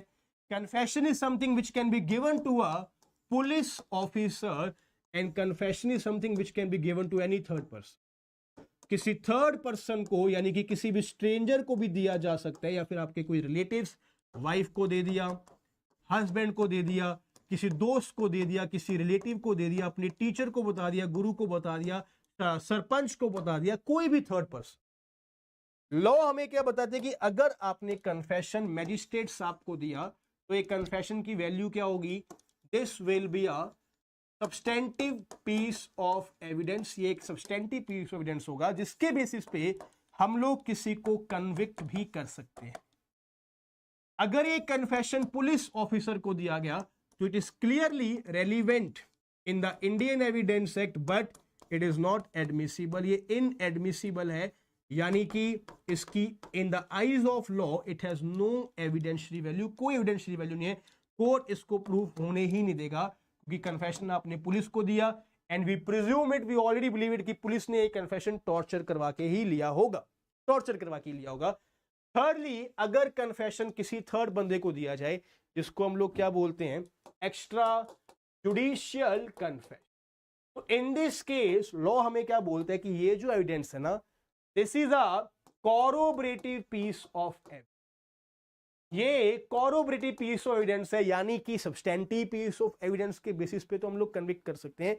कॉरोबरेटिव पीस ऑफ एविडेंस के केस में we need some supporting evidences, हमें और भी एविडेंसेस की जरूरत है। We need some supporting evidences. For example, ये भी एक सर्कमस्टेंशियल एविडेंस है जहां पर हमें एक्स्ट्रा जुडिशियल कन्फेशन देखने को मिला।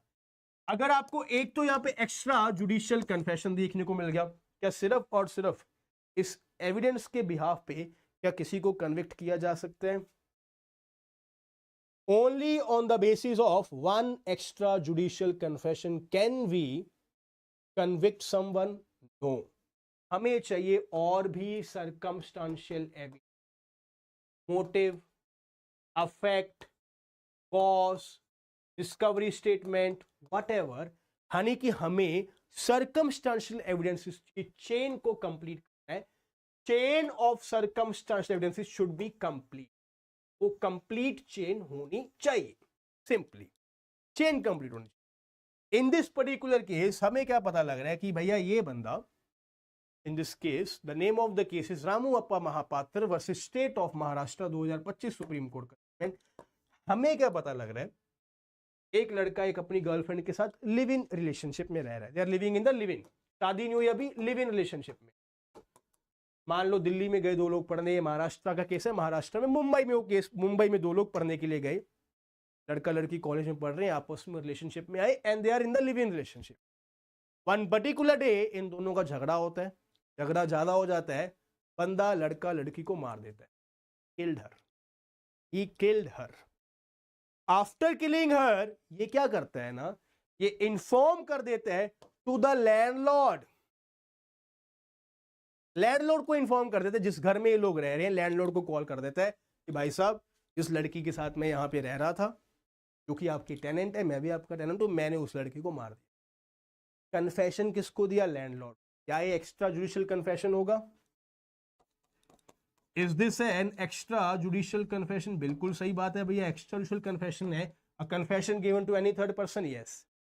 लैंडलॉर्ड को तो दिया ही दिया, लड़की के जो रिलेटिव्स थे, लड़की का जो रियल ब्रदर था, उसको भी कॉल कर दिया, जानता होगा, उसको ही बता दिया, and to the deceased relatives कि मेरे से आपकी बेटी का खून हो गया है। तभी तो बता दिया, उस समय तो बता दिया, कॉल करके डर के बताया, कैसे बताया, बट बाद में जब ट्रायल चला, बाद में जाके बोला कि नहीं मैंने ये क्राइम नहीं किया। और कोर्ट के पास एविडेंस कौन सा था? एक्स्ट्रा जुडिशियल कन्फेशन का। ना तो जो लड़की का भाई था उसकी स्टेटमेंट मैच कर रही है, वो विटनेस बन के आया, उसकी स्टेटमेंट मैच कर रही है, ना लैंडलॉर्ड की स्टेटमेंट मैच करी, ना आपने इन्वेस्टिगेशन अच्छे से करी, सिर्फ और सिर्फ कि चलो कन्फेशन हमारे पास आ गया, उसके बिहाफ पे कन्विक्ट कर देंगे। या एक्स्ट्रा जुडिशियल कन्फेशन के बेसिस पे किसी को कन्विक्ट किया जा सकता है? नहीं।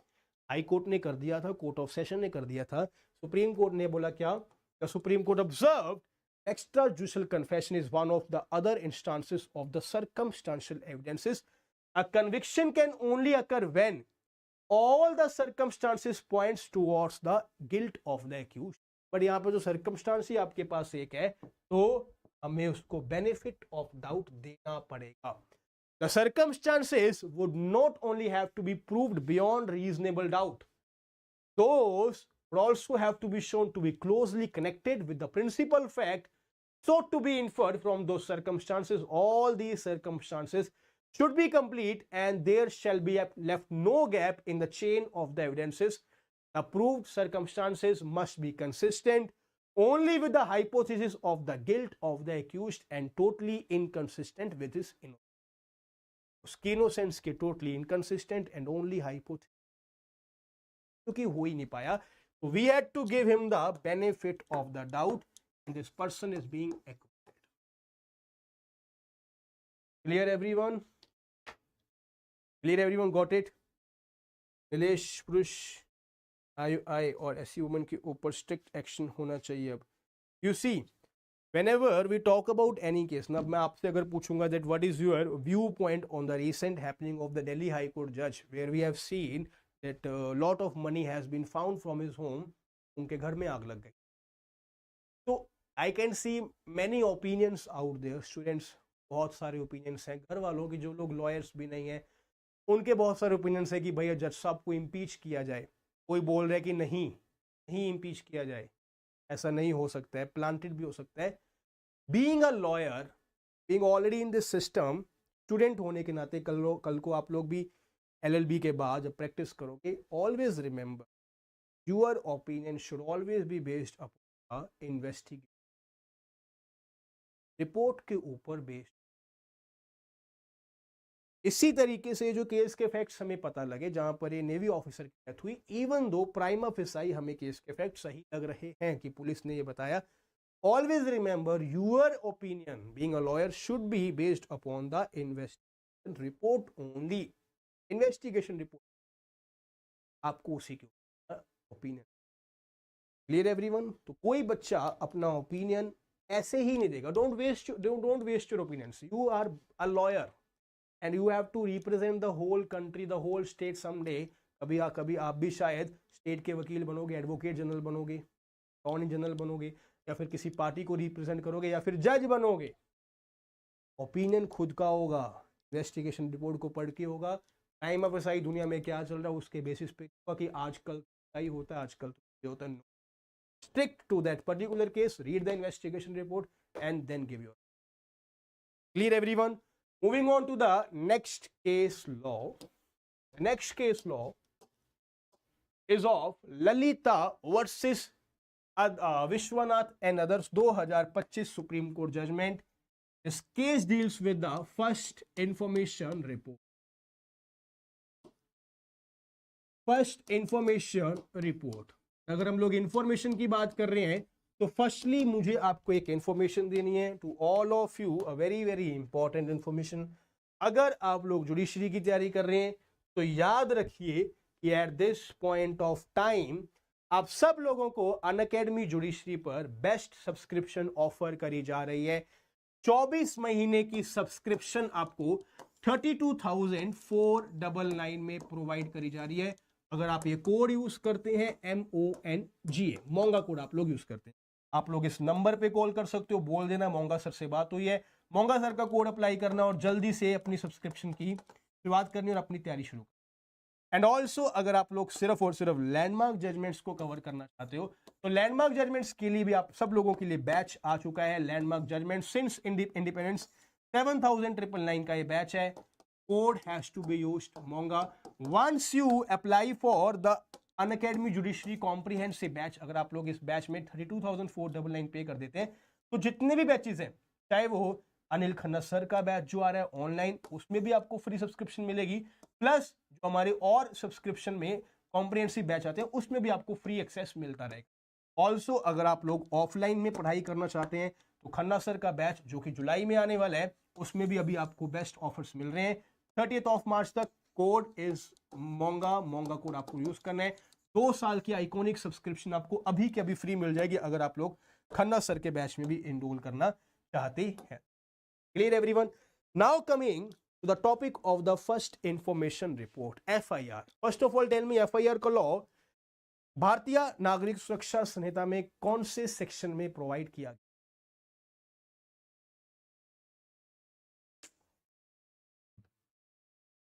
भारतीय नागरिक सुरक्षा संहिता में under which section of the BNSS FIR is being given?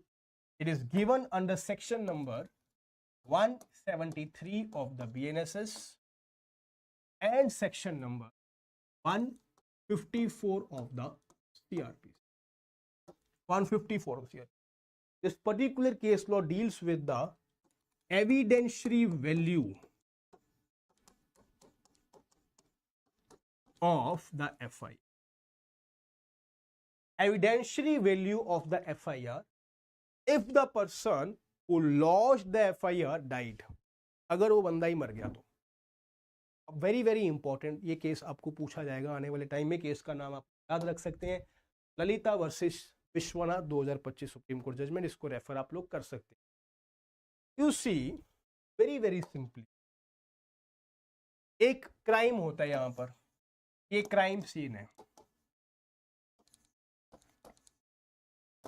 जहां पर ए विक्टिम है, ए इज अ विक्टिम. एक्सीडेंट हुआ, पुलिस वहां पर पहुंच गई या फिर पुलिस छोड़ो कोई और बंदा उसको उठाने के लिए आ गया, तो इन्होंने एक स्टेटमेंट दे दी related to his cause of injury. Statement किस चीज के रिगार्डिंग है? To the cause of injury, की इंजरी मेरे क्यों हुई, मुझे किसी ने गोली मारी, कोई एक्सीडेंट हुआ, व्हाटएवर, किसी ने चाकू मारा, कोई चोरी करने के लिए आया, तो कोई भी जो इंजरी की स्टेटमेंट उन्होंने दे दी. And then this person died. उसके बाद ये बंदा मर जाता. ये जो स्टेटमेंट यहां पर दी गई, क्या ये डाइंग डिक्लेरेशन है? यस, ये डाइंग डिक्लेरेशन, ये एक डाइंग डिक्लेरेशन. इसी केस में अगर ये स्टेटमेंट पुलिस ऑफिसर को दी गई होती, पुलिस वहां पर आ गई और पुलिस ऑफिसर ने वो पूरी की पूरी स्टेटमेंट लिखी, देन द पर्सन डाइड, 1 घंटे बाद बंदा मर गया, तो क्या मैं इस स्टेटमेंट को FIR का नाम दे सकता हूं कि ये FIR भी है? FIR by deceased person, FIR by deceased person. You tell me, अगर डिसीज्ड पर्सन खुद ही FIR लिखवा रहा है related to his cause of injury, तो भैया ये तो FIR डाइंग डिक्लेरेशन की तरह काम करेगी ना. ये तो एक डाइंग डिक्लेरेशन की तरह काम करेगी कि भैया ये डाइंग डिक्लेरेशन है, मरने से पहले बंदे ने एक डिक्लेरेशन प्रोवाइड कर दी related to his cause of death. Dying declaration कि एविडेंशियरी वैल्यू क्या होती है। What is the evidentiary value of the dying declaration as per section 26 of the BSA, section 32 of the Indian Evidence Act, 32 clause 1 and section 26 clause 1 of the Bharatiya Sakshya Adhiniyam।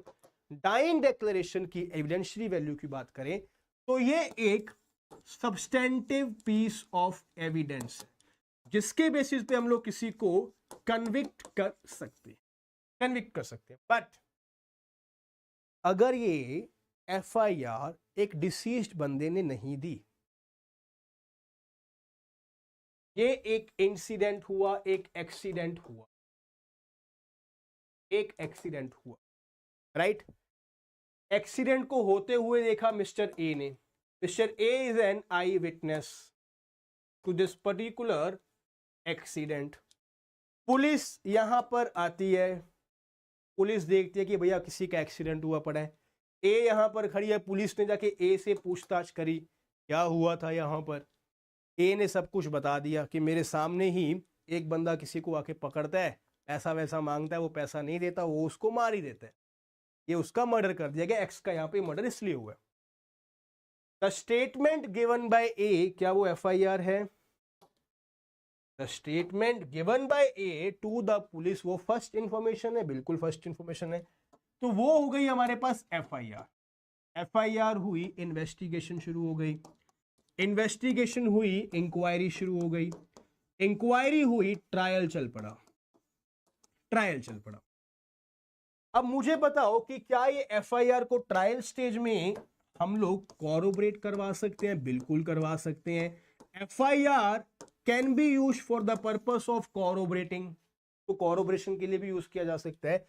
And FIR can also be use for the purpose of contradiction, contradiction के लिए भी use किया जा सकता है कि भाई जिस बंदे ने एफआईआर लॉन्च करवाई थी उसको बुलाओ, उसको कॉन्ट्राडिक्ट करेंगे हम लोग कि आपने क्या कुछ पुलिस को बताया, फिर हम लोग क्वेश्चन पूछे कि आप उस दिन वहां पे कैसे थे, आपने तो पहले ये स्टेटमेंट दी थी, वी विल कॉन्ट्राडिक्ट हिम।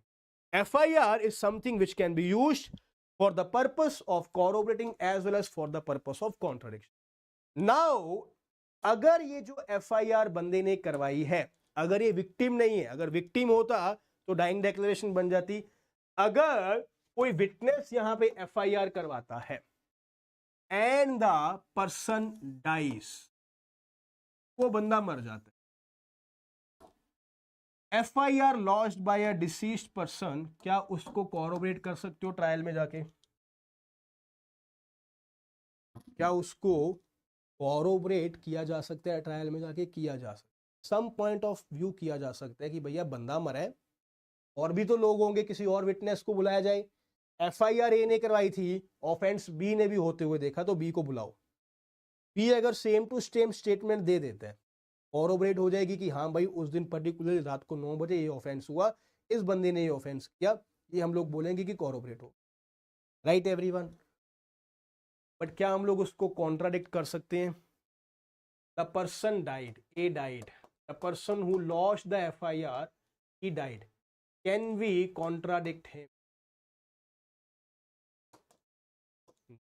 हम लोग उसको कॉन्ट्राडिक्ट, तो मुझे बताइए, if we cannot contradict a person who lost the FIR and he is a witness, he is not the victim, अगर विक्टिम होता तो वो डाइंग डिक्लेरेशन मानते, तो सब्सटेंटिव एविडेंस थी, कन्विक्ट कर देते।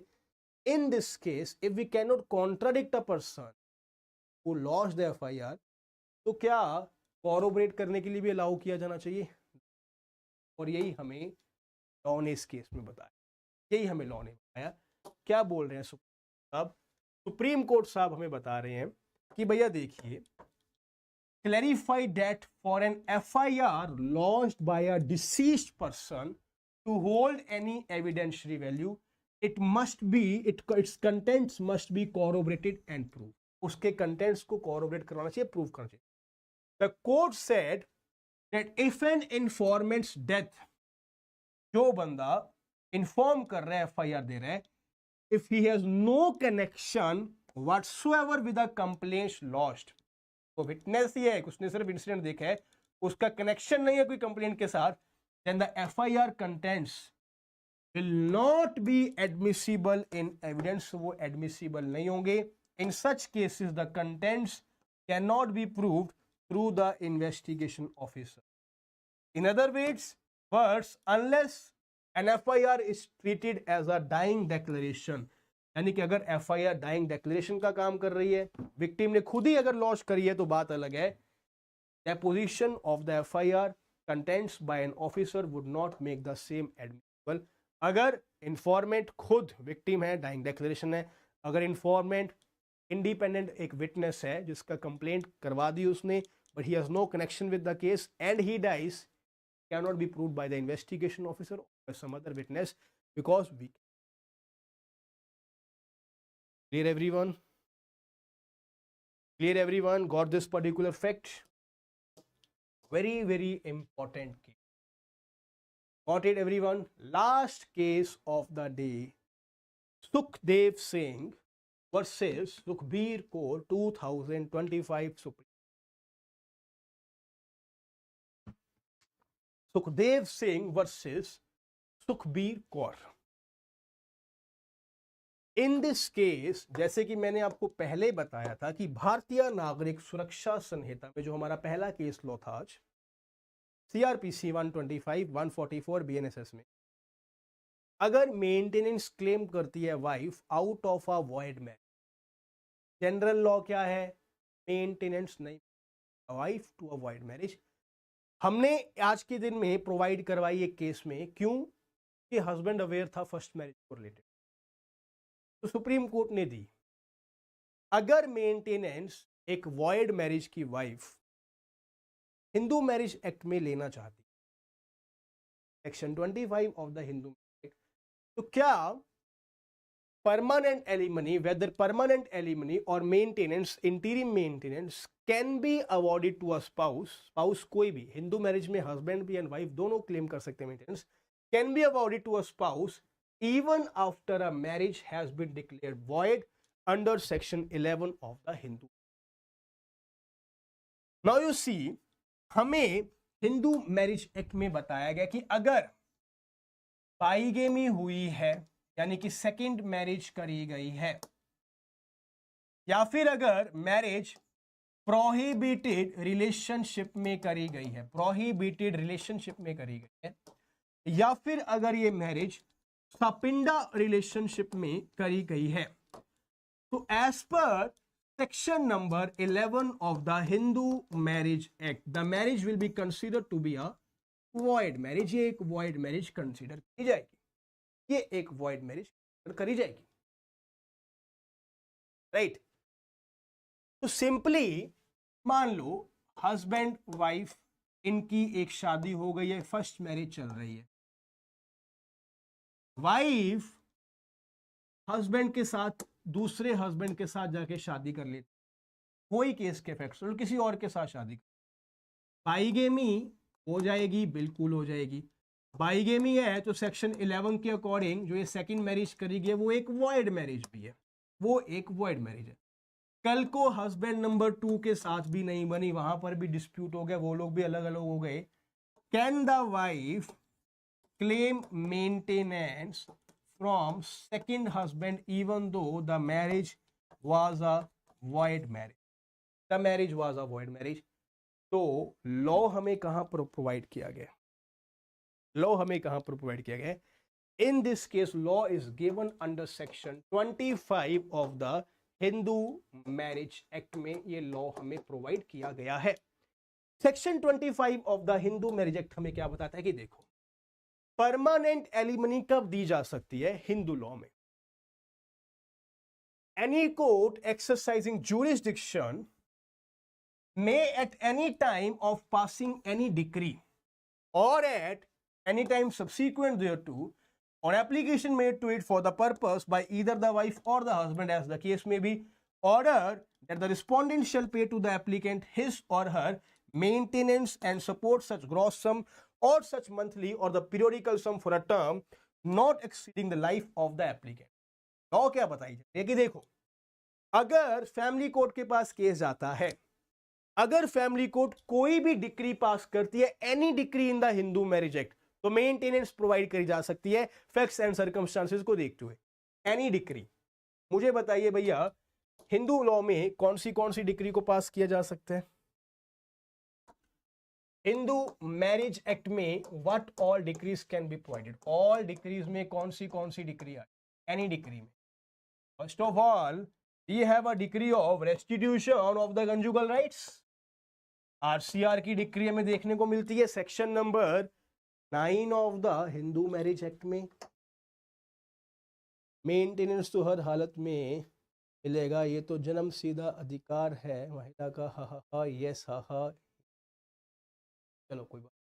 ये एचएमए में एनी डिक्री कौन कौन आ जाएगी? एक तो आरसीआर अंडर सेक्शन नंबर 9, दूसरी जुडिशियल सेपरेशन की डिक्री अंडर सेक्शन नंबर 10। थोड़ा प्यार से लिखते हैं, all decrease under Hindu marriage,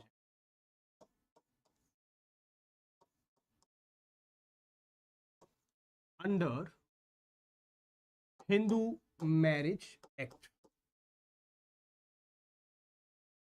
First of all, we have the decree of restitution of conjugal rights under section number 9 of the Hindu Marriage Act. Another decree which we have is, और थोड़ा fun करने का मन, चलिए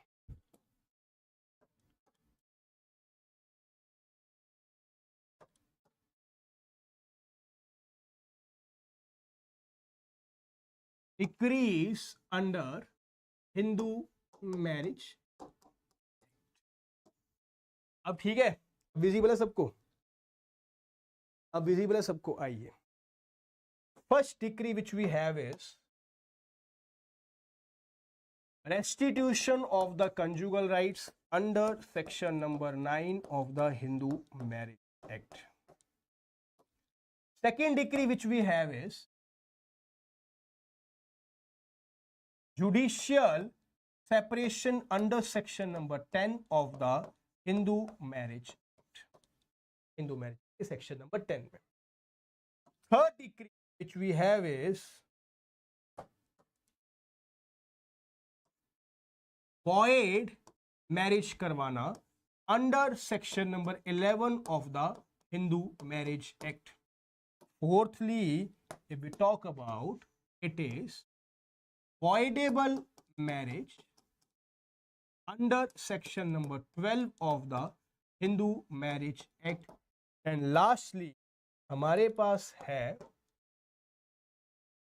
divorce की decree, जो कि हमें दो केसेस में मिल सकती है, section number 13 and section number 13B। अगर mutual consent decrease under the Hindu marriage act.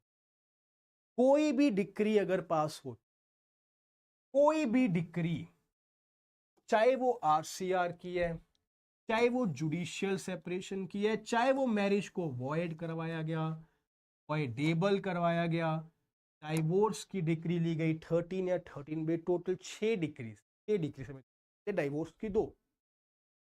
Maintenance आप ले सकते हैं, क्लेम कर सकते हैं under section 25 of the Hindu marriage act. अब मुझे बताइए कि ये जो इशू है, ये particular issue, whether permanent alimony can be claimed by a spouse of a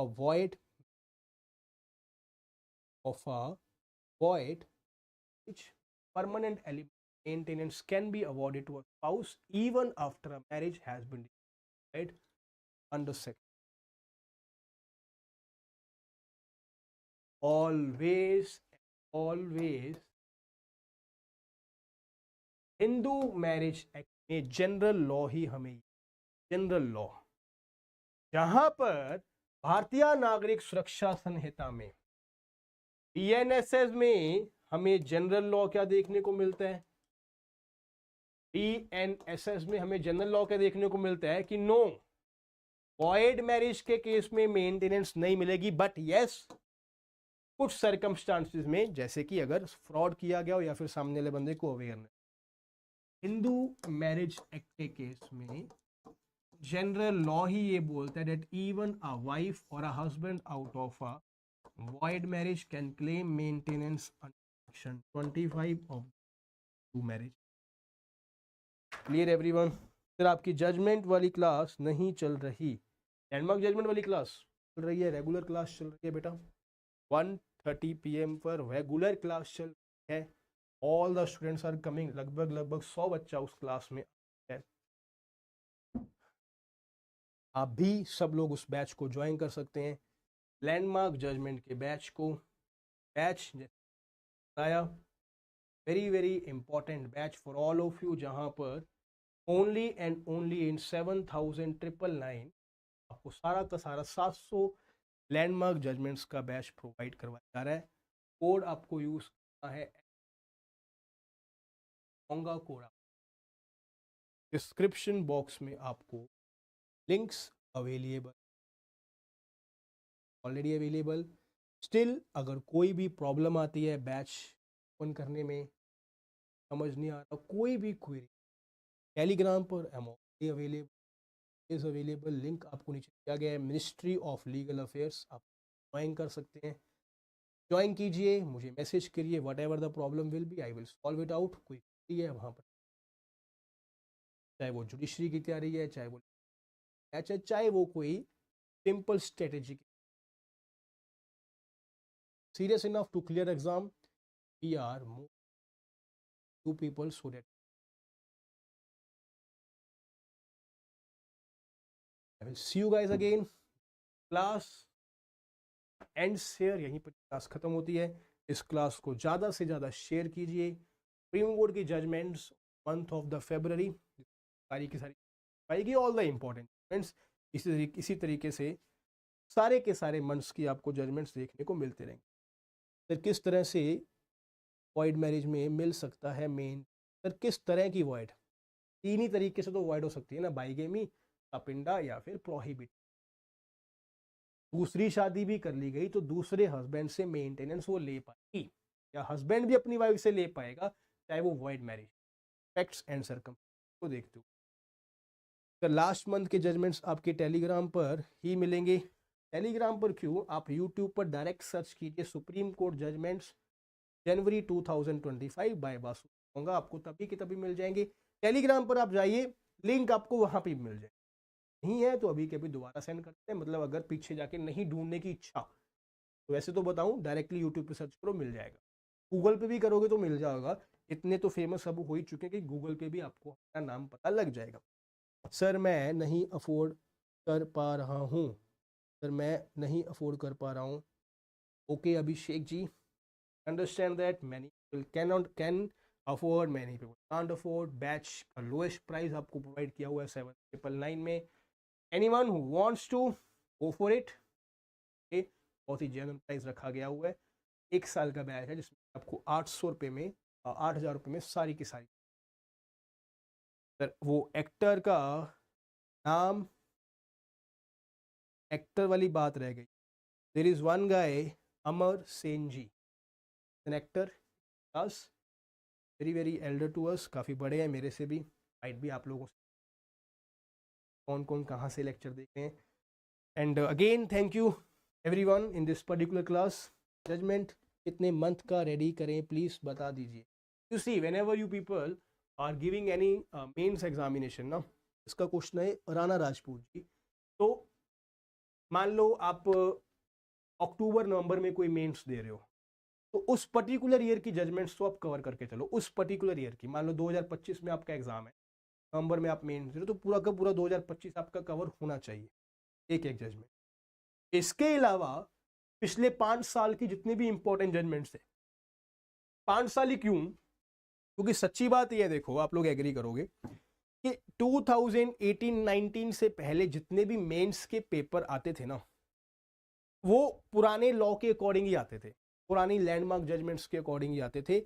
आजकल जो केस के फैक्ट्स आपसे पूछे जाते हैं वो रीसेंट जजमेंट से भी पूछे जाते हैं। क्यों, क्योंकि डिजिटलाइजेशन इतनी हो चुकी है, हर जगह पे एक कंटेंट अवेलेबल है, बच्चे बहुत इंटेलिजेंट हो रहा है, कंपटीशन बहुत बढ़ रहा है। आपको आप लोग देख सकते हो कोई भी एग्जाम में कितनी कट लिस्ट जा रही है, कट ऑफ कितनी जा रही है, तो पेपर का लेवल भी डिफिकल्ट हो चुका है। तो एक साल की जजमेंट्स तो पूरी की पूरी सुप्रीम कोर्ट की, अगर दिल्ली की तैयारी कर रहे हो तो दिल्ली के जजमेंट्स भी के लास्ट 6 मंथ्स के, प्लस 5-6 साल के इंपॉर्टेंट जजमेंट्स भी आपको पता होने चाहिए। That should be your level of preparation along with the landmark judgments, जिसके बिना तो आप लोग को लॉ आएगा।